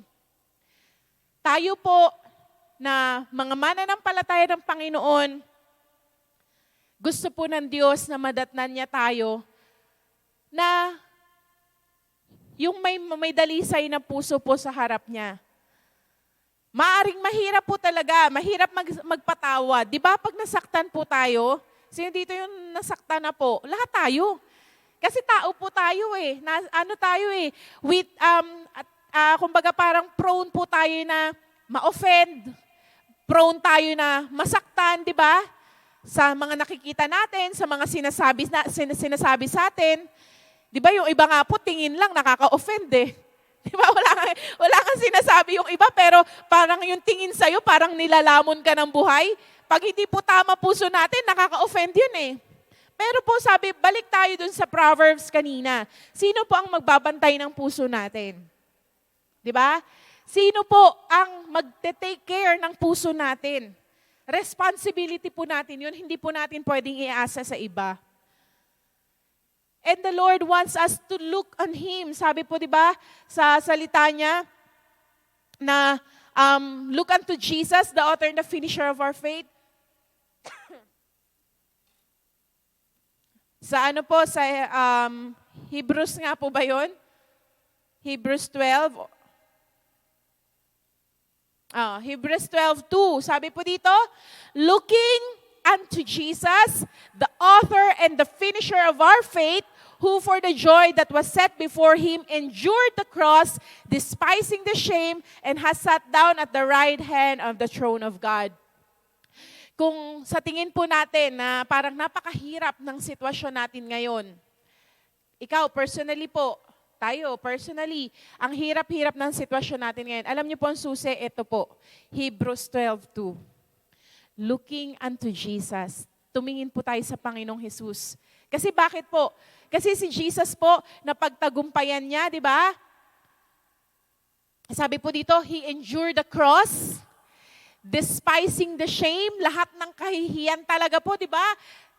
Tinanggap niya lahat ng sakit. Hindi lamang po, hindi lamang po physical siya nilatay, di ba yung mga masasakit din po sinabi sa kanya.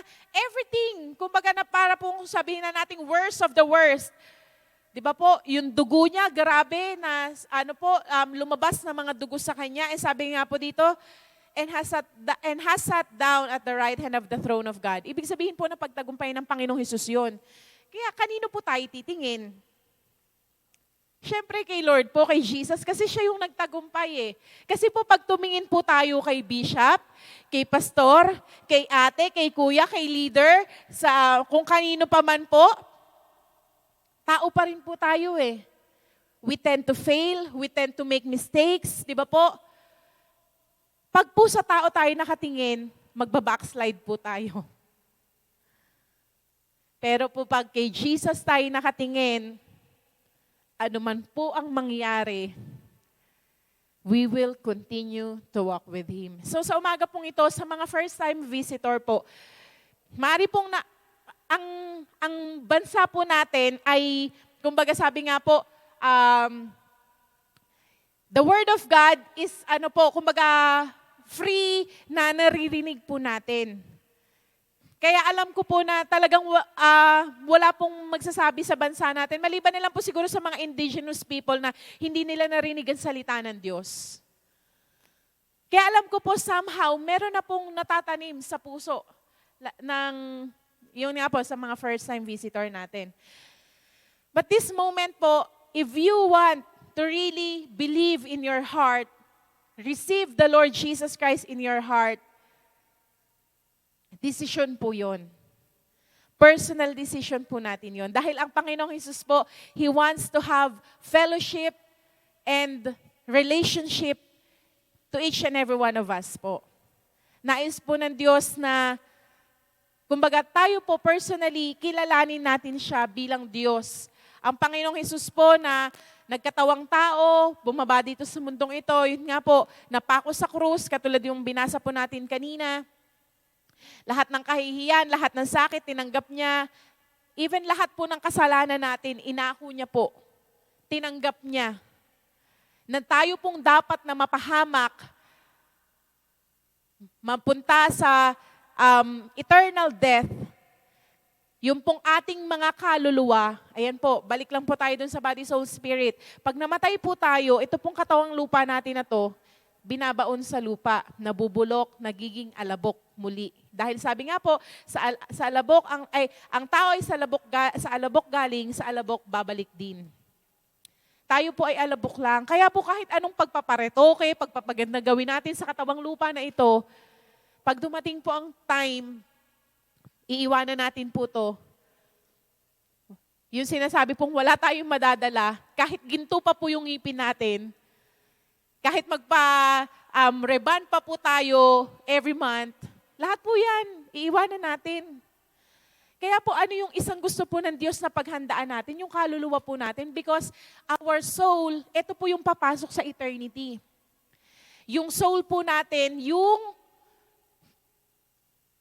pagpipili po natin ngayon, yung soul po natin, it's either papasok po siya sa eternal life or eternal death. Dahil sabi po ng salita ng Diyos, because after death is judgment. Ano po ibig sabihin? Whatever we do in this life, we will face God. Kumbaga, ginawa po ba natin talaga sa Panginoon? At sabi po ng Panginoong Hesus, di ba? He is the only way, the truth, and the life. No one can come to the Father but by Him. Tanging ang Panginoong Hesus lamang po. Walang relihiyon, walang sekta, walang pastor, walang bishop, walang presidente, walang kung sino man po ang kumbaga andaan natin patungo sa Panginoon, sa ating Diyos Ama, kundi sa Panginoong Hesus lamang po. Ngayon, ang tanong po, kung sakali pong kunin tayo ni Lord ngayon, kahit tayo pong mga matatagal na, do we have that assurance na makakapiling po natin ang Diyos? Kung ikaw sa sarili mo, hindi ka pa sure, parang nagda-doubt ka pa na, Lord, sa'yo nga ba ako mapupunta? Kasama nga ba kita sa eternity? Oo, parang na-imagine po natin, naalala ko po nung groupings namin nung last week, nabanggit lang po ni Iyay, isang parang reflection din po na sinabi niya sa amin. Parang kumbaga sinabi niya sa Lord, opo, kumbaga parang na-imagine niya nga daw, maganda yung heaven. Pero Lord, ang tanong, kasama mo ba ako sa heaven? Kasama ba ako? Kasi po, whatever we do here on earth, kumbaga parallel or may nangyayari po in the spiritual realm. Yung pagtanggap po natin sa Panginoong Hesus, the salvation of God, is, ano po yan? Kumbaga, after we accept our Lord Jesus Christ, there is the sanctification. Ano po yung sanctification? It's an everyday decision na, Lord, magpapatuloy ako sa iyo, lalakad ako sa iyong katwiran, lalakad ako sa iyong kabanalan. Kaya po yung salvation natin sa pagtanggap sa Panginoon, hindi po siya one time, big time. Yung iba po may teaching na gano'n, na kahit magkasala ka na, kahit bumalik ka sa dati mong buhay, ligtas ka. No. Meron pong sanctification. Kasi sabi po ni Apostle Paul, work out your own salvation. Ano po ibig sabihin? Every day, we will make a decision na, Lord, I will follow you, I will obey you, I will love you. And once we reach our dead end, kumbaga, kung time na po natin na umuwi kay Lord, or maaring dumating na po si Lord, ayun nga po yung sa second coming or sa rapture, ayun po yung sinasabing glorification. We will have a glorified body na hindi na po ito. Yung, di ba po, kung nabasa nyo na po sa Bible, di ba si Jesus po, nung mag-resurrect siya, 40 days nagstay po siya dito sa lupa, tumatagos na lang po siya sa pinto, di ba? Nung pinuntahan niya po yung mga disciples, tumatagos na lang siya sa pinto. Ayun po yung glorified body. Ano pong ibig sabihin nun? Na yung sinasabi po sa Bible na yung millennial reign, na pag dumating pa ang Panginoong Hesus dito na mag-rule po siya as King of the whole world for a million reign, lahat po ng mananampalataya ng Panginoong Hesus na talagang lumakad sa Kanya, we will reign with Jesus. At kunwari po sabihin ni Jesus na kunwari, di ba po kaya nga ambassador sign ng Panginoong Hesus? O kunwari, ikaw, Dudes, punta ka sa US. Hindi na po si Tito Dudes mag-airplane. Kasi nga po, once we have the glorified body, yung sinasabi rin po sa Bible na we can, kumbaga yung, transfigurate, yung kumbaga, you can go to a place kahit hindi ka na sumakay ng barko, ng eroplano, that is the glorified body. Tingnan niyo po, kaya nga, bakit ngayon? The Lord wants to prepare us, kasi po pag hindi natin naintindihan, hindi po natin to paghahandaan. Tama ba? Pag hindi po natin naintindihan, hindi natin paghahandaan. Kaya nga po, this morning, balik po tayo sa mga puso ng bawat isa sa atin. Kamusta po ang ating mga puso? Huwag mo pong tanungin yung katabi mo kasi hindi niya nakikita po yung puso natin. Sabi rin po sa Bible, only the heart know its own bitterness. And ito lang po yung magre-rejoice sa sarili niyang, kumbaga pag may success, may joyful, di ba? Ano po ibig sabihin nun? Tayo lang po ang nakakabatid ng ating puso. Huwag na po nating hayaan na lalabas tayo sa lugar na to na hindi natin ino-offer sa Panginoon. Hindi po natin sinusuko, sinusurrender sa Lord lahat.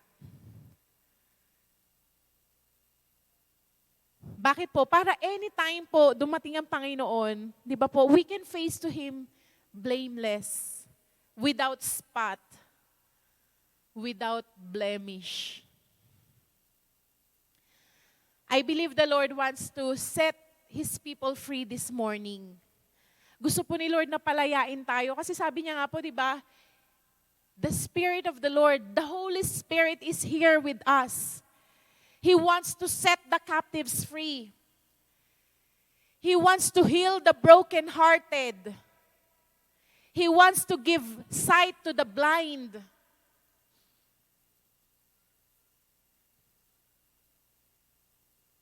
Ngayon po ang tanong, will we allow Him? Will we allow God to move in our lives? Or mag-hold pa po tayo na, Lord, wait lang, di ko pa kaya eh. Next time na. Next Sunday na. Kaya lang ang tanong po, next Sunday, nandito pa po kaya tayo? Di ba? Next week, magkikita-kita pa po ba kaya tayo? Huwag na po nating patigasin yung puso natin. Sabi po sa last verse po. Sabi po dito, sa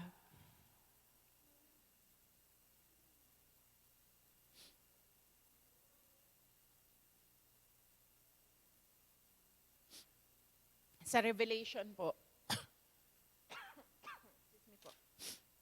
Sabi po dito sa Revelation 3, verse 14 to 22. And to the angel of the church of the Laodicean write, this thing says the Amen, the faithful and the true witness, the beginning of the creation of God. I know your works, that you are neither cold nor hot. I wish you were cold or hot. So then, because you are lukewarm, and neither cold or hot, I will vomit you out of my mouth.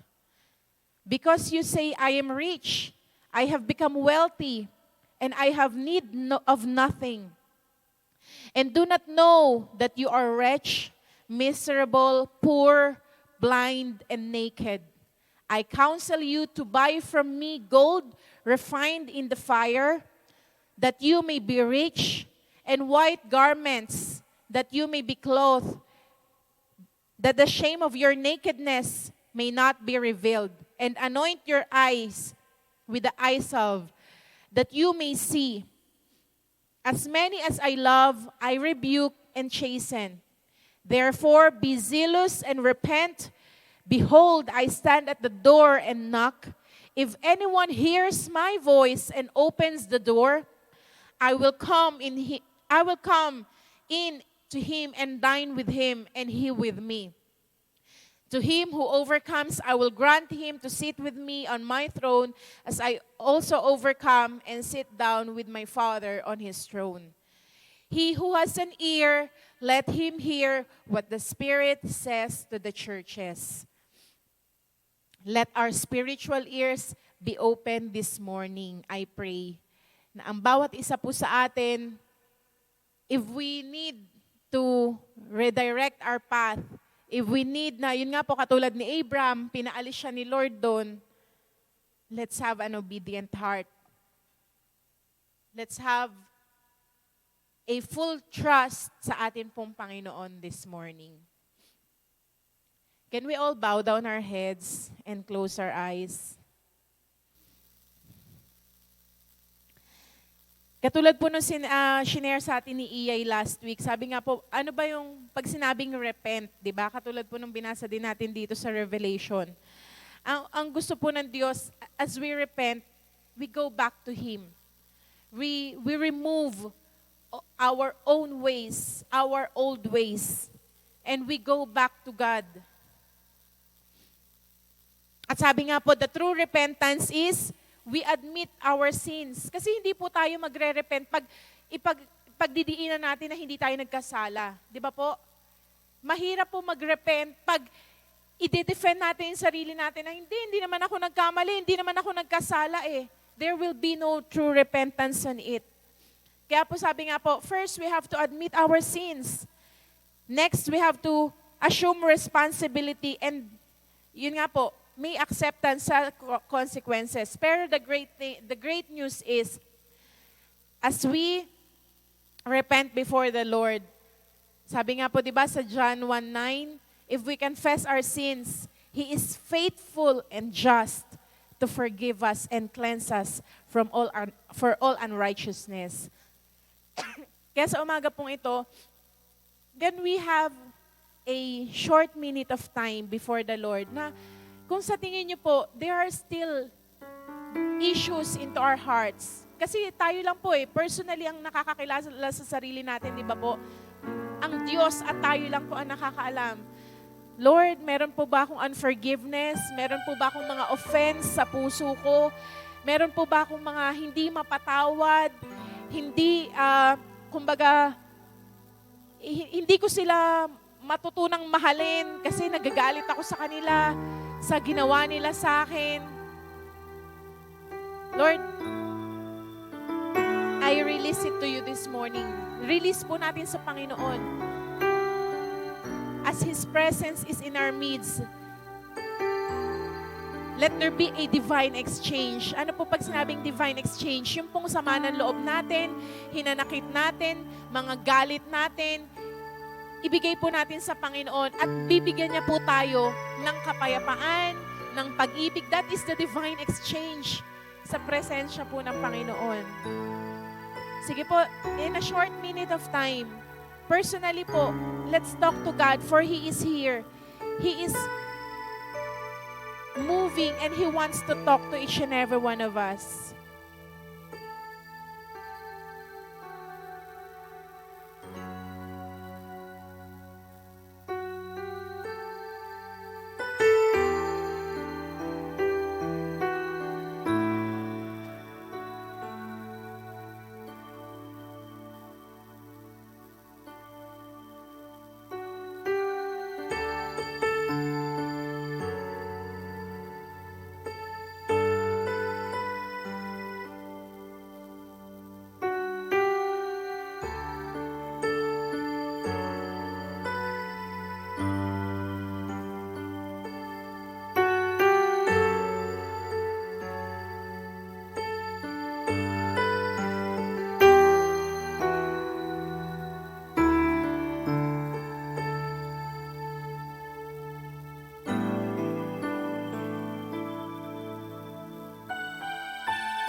katulad po ng awitin na to, sabi nga po, let's look into the holiness of Jesus. Let's look in His holiness. Bakit po? When we will look to His holiness, all the shadow of doubt, all the shadow of hurts, all the shadow of unforgiveness, lahat ng shadow, matatakpan po ng Panginoong Jesus.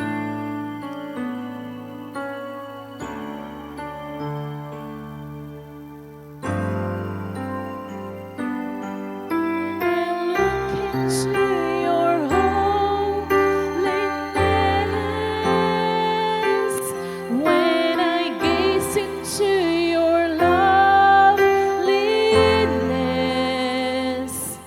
when all things that surround become shadows in the light of you. Can we all stand in the presence of God? Minsan pa po, let's sing this together.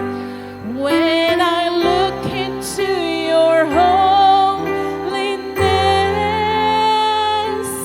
when I gaze into your loveliness, when all things that surround become shadows in the light of you, when I found the joy of reaching your heart, when I found the joy of reaching your heart, when my will becomes enthroned in your love, when all things that surround become shadows in the light of you.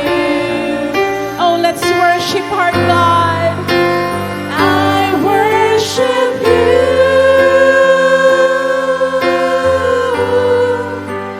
I worship you.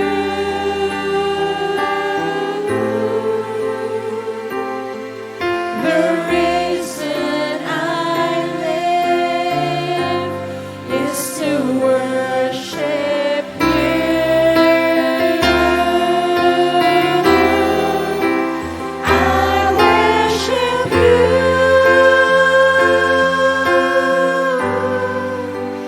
I worship you.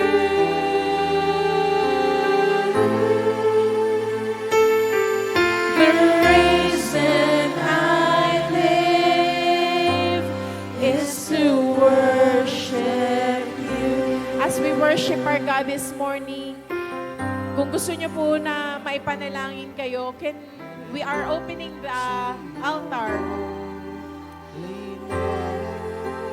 If you want to be prayed, the Holy Spirit is moving in our midst.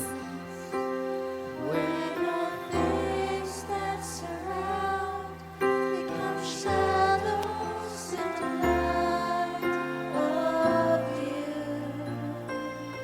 When I found the joy of reaching your heart, When I found the joy of reaching your heart, when my will becomes enthroned in your love, when all things that surround become shadows in the light of you. Jesus, I worship you. I worship you. Oh, we worship you, God. I worship you.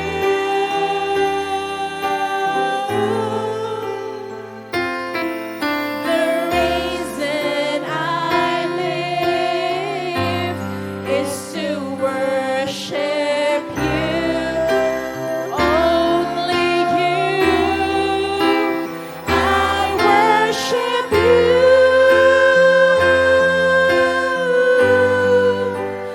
I worship you.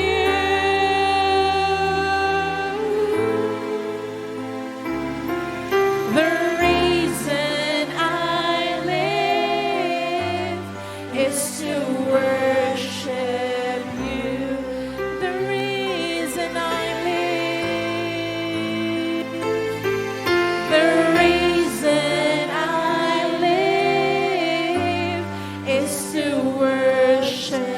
Glory to God. You are the reason that I live.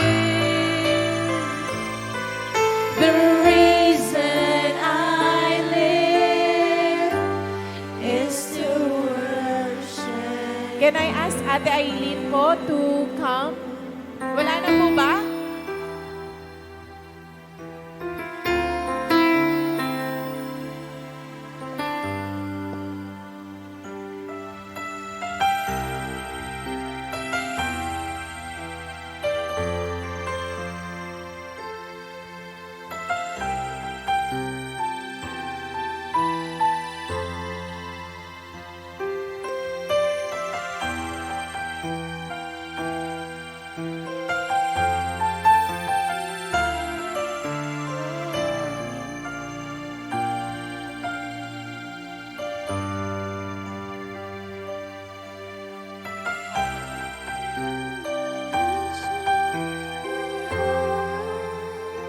When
I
Sukdulang biyaya mo.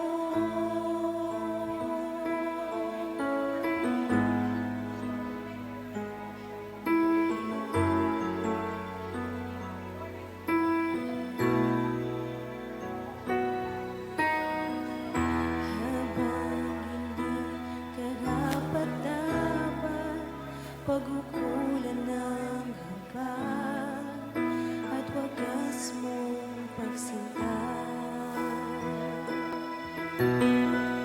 Habang walang kakayanang nasuklian ka ng mabuti sa lahat mong ginawa.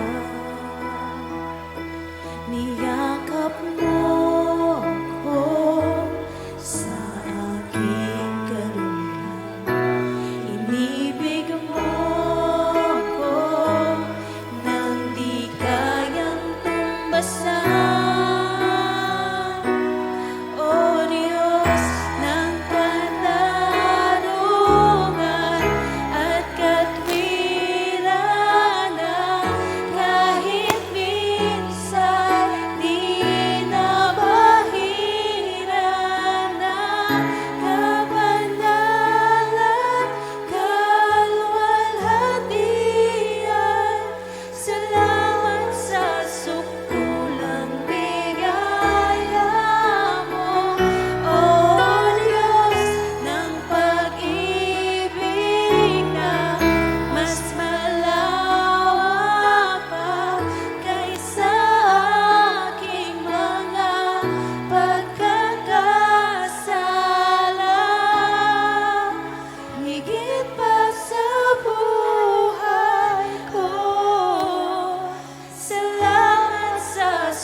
Father God, salamat po, Panginoon, sa umaga pong ito.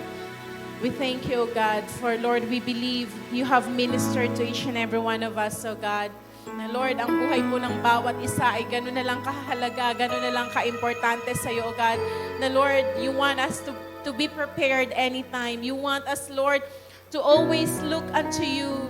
Look, O God, Lord, to the vision that you have for us, O God. Lord, look at your word, hear your word, O God. Even, Panginoon, Lord, yes, O God, patuloy ka naming makilala, patuloy naming malaman, Panginoon, ang iyong kalooban, O God.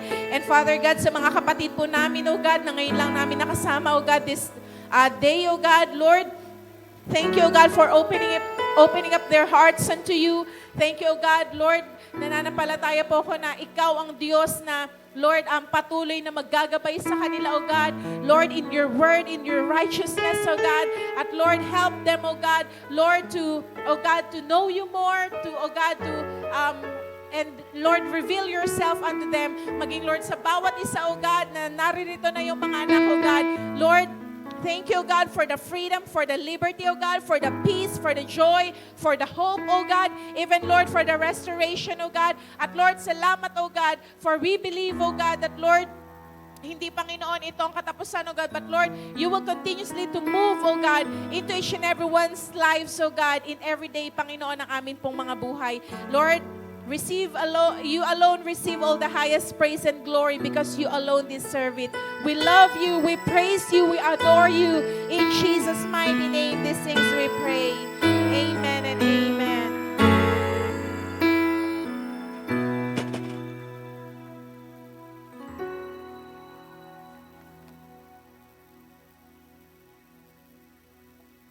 Amen. Sino po ang na-bless? Itong nagraang linggo, sino po ang super blessed? Ayan, lahat tayo super blessed. Ayan. Dadako po tayo sa ating offering. Ayan. Sa mga na-bless ng ating Panginoon, i-prepare po natin ang ating mga tithes and offering. Napag-aralan po natin kanina sa Genesis, sa panahon po ni Abram. Abram pa siya during that time, before niya tanggapin yung talagang blessing ng Lord na para maging Abraham. Amen. Tayo po, tulad niya, we have to give also honor to the Lord. Through Melchizedek, di ba? Pero sa totoo lang, ang binibigyan niya po ng parangal ay ang ating Panginoon. Tuwing nagbibigay po tayo ng tithes and offering, ang Panginoon po ang ating binibigyan ng honor. Ako, remembering back nung ako yung nung bata pa, ang nanay ko mahilig magluto, nilalagay niya yon sa, ako estudyante, nilalagay niya yung mga niluluto niya. Pinagtitinda niya ako. Tapos, daily sustenance. Pinagtitinda niya ako ng ice candy, nilalako ko sa kapitbahay namin. Magluluto siya ng suman, tapos yun daw yung pambao namin. So, through the years, natuto ako na mag-ipon. Pero nung lumalaki ako dahil nakapakinig ako ng salita ng Diyos, nung ako ay estudyante na na-testify ko nga dati na bibigyan ako na nanay ko noon, college ako ng baon sa buong linggo, dadaan muna ako sa church ng Sunday, na ibigay ng nanay ko sa akin yung baon ko bago ako pupunta doon sa tinitirhan ko dahil iba yung tinitirhan ko nung college ako, kinukuha ko na yung 10% noon. At nagbibigay na rin ako ng offering. So, ang matitira lang sa akin, yung talagang titipirin ko yon kasi yun ay para talaga sa gagamitin ko sa eskwelahan. At napakabuti ng Panginoon, hindi naman niya ako pinagkukulang. Masasabi ko, Lord, para po ito sa future ko. At true enough, nung nag-aaral naman po ako, kumuha ako ng board exam. After 3 days, tuwan-tuwa ako, nakita ko yung pangalan ko sa dyaryo, nakapasa ako ng CPA board exam that time. Ang sa Pilipinas, during that time, ang bababa ng passing rate. 19% ang passing rate that time. Ilang libo kaming kumuha. So, sabi ko, Lord, napakabuti mo. Hindi ko alam na yung palang ginagawa ko during that time is my investment to my future. Ayan. And going back here now, sabi ko, Lord, maraming salamat kasi yung bunso ko, 2 weeks na lang makakatapos na ako sa OJT niya. Sabi ko, 3/3, makakagraduate na ako ng college, makakapag-graduate na ako ng pangatlo ko sa college. And I'm parang road to retirement na to po ba, sabi ko kay Lord. So, napakabuti ng Lord sa ating buhay. No? As I testify, sabi ko nga, hindi siya nagkukulang. As I look back on my self dati nung bata-bata pa ako, sabi ko, 29 or 30-year-old nung pumipirma ako ng loan, utang sa bangko. Kasi pag kukuha ka ng bahay, sasakyan, di ba, lakasan lang loob, loan yan eh. Sabi ko, Lord, kaya ko ba itong bayaran? Ilang milyon to na utang. 20-plus-year-old na sabi ko, Lord, kaya ko ba to? But thanks be to God kasi last year, I was able to fully pay yung bahay na kinuha namin dito. Napakabuti ng Panginoon. So, ibigay po natin ang ating tithes and offering because God is faithful. Amen? Sige po, tayo po ay manalangin. Lord, marami pong salamat sa mga blessings na pinagkaloob nyo. Maraming salamat, Lord, because you are always faithful, Lord. Lord, tulad po ni Abraham, Lord God, Lord, we give back what belongs to you, O God. We give back because we honor you, because we love you. At dahil, Panginoon, pinanghahawakan namin ang mga pangako mo na kailanman, Lord, hindi ka magkukulang sa amin. Marami pong salamat, Lord, and we entrust our finances unto you, Lord God. Maraming salamat po.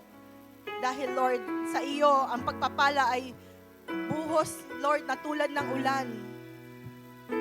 Maraming salamat, Lord. Patuloy ka naming pupurihin, hindi lamang sa aming finances, Lord God, kundi sa lahat ng aspeto ng aming buhay. We praise you, we glorify your name, in Jesus' name, amen and amen.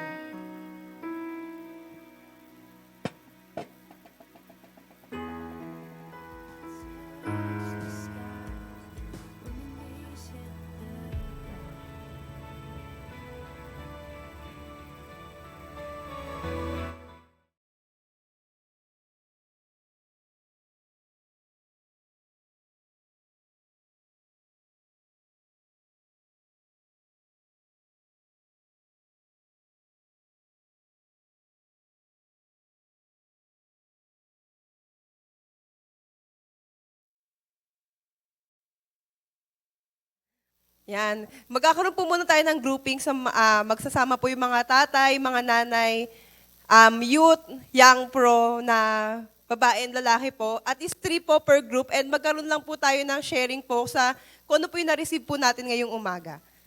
For 5 to 10 minutes po.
Amen. Dako po tayo sa ating announcement.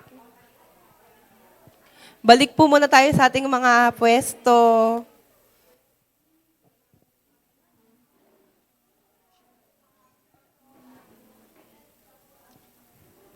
Yan, announcement po.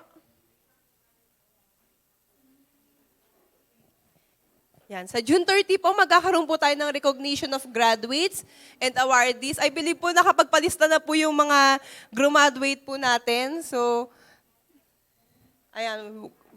Gusto po natin i-acknowledge yung, and yung mga awardees po natin ngayong 2024 and graduates. So, kung meron pa pong mga hindi nakakapagpalista, pwede po tayo lumapit sa ating mga ushering para po mapasama po tayo dun sa mga i-recognize po next week. And tuloy-tuloy pa rin po ang ating mga online programs, ang ating Speak Life. Every Monday po yan ng 7:30 p.m. And sa mga gusto pa pong magpa-record, pwede po nating i-approach si Goy or si Sister Mariel po para po makapagpa-schedule po tayo kung kailan po tayo pwede mag-record. And leaders and workers, spiritual feeding, every Tuesday po yan ng 8 p.m. via Zoom. And tinig ng pag-asa, every Thursday naman po ng 7:30 p.m. And ang ating midweek service po, every Wednesday ng 7 p.m. Dito po yan sa ating church. And soaking rin po, dito rin po sa ating church, every Friday naman po yan ng 7:30 p.m. So ito po yung ating schedule ng ating mga online prayer gatherings. Sa fathers po, Monday to Friday ng 4 a.m. Mothers, Monday to Saturday ng 5 a.m. And pastors, Monday to Friday ng 5 a.m. So wag po natin kalimutang mag-like, follow, and subscribe sa ating mga social media page. Sa Facebook po, Jesus Be Lifted Up Church, and sa YouTube naman po is JBL Youth Church. And i-acknowledge rin po natin ngayong umaga yung ating mga first-timer. Praise God po, ang dami po nating first-timer. So pwede po bang tumayo and accompany po ng ating ushering dito po sa harap, si Mary Jane Gujilde, Daisy Lumangyaw, Donna Jean Larania, Robelyn Rivas, Lester Ang, wait lang po, medyo madami po. Danavi Chato, Emily Lendio, Claudine Blason, Emily Donato, and si Manilyn Galen po. Praise God po sa ating mga first-timers. So pagpipray po muna po kayo ni Pastora Chic, and meron po kaming ibibigay sa inyo.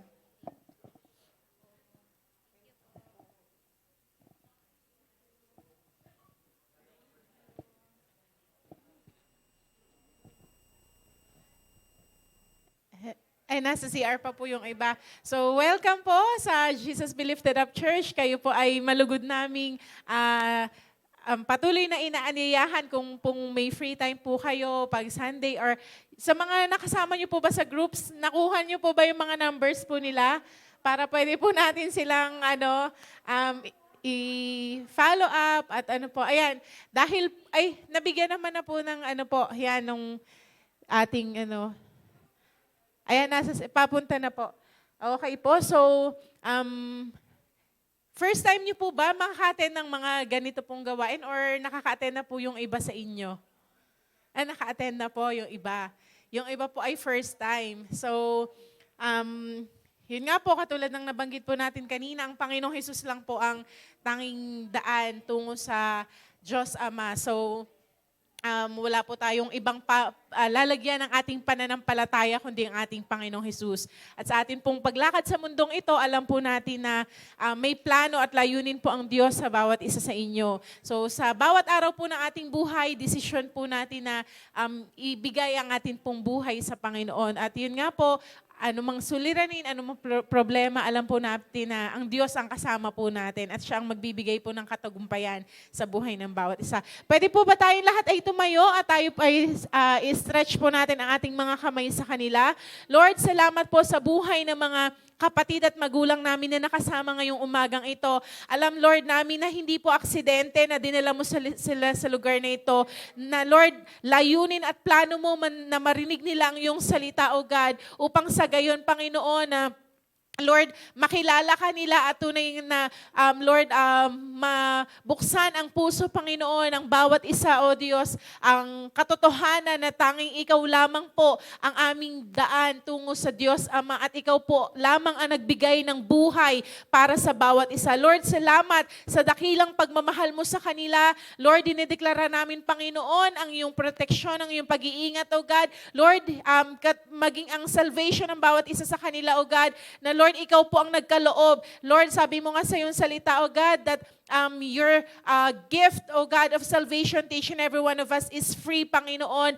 Ito po, Panginoon, ay libre naming tatanggapin dahil, Lord, Ikaw lamang, Panginoon, na nagbigay ng buhay para sa bawat isa sa amin, O God. At Lord, salamat na patuloy, O God, na paglakad namin sa mundong ito.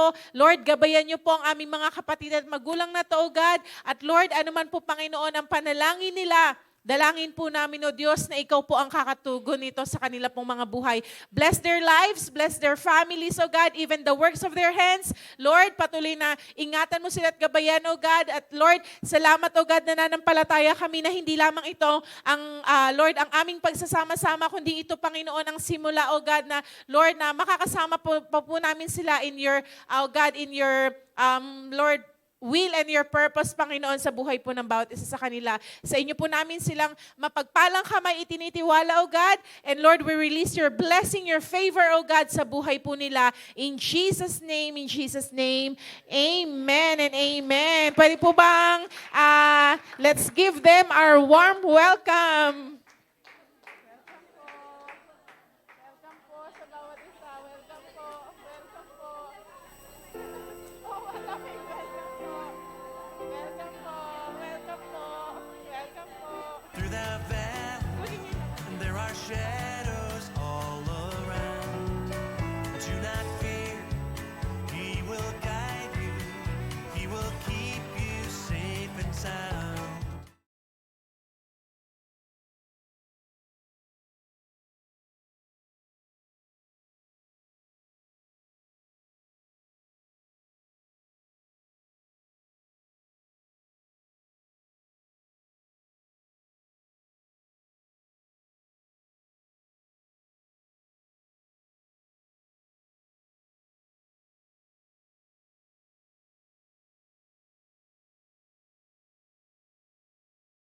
Sa buhay ng bawat isa, tayo pong lahat ay muling tumayo at magpasalamat po tayo sa Panginoon for everything that He has done. At tayo po ay sama-samang manalangin at pangunahan po tayo ni Kuya Ferdy po for our closing prayer.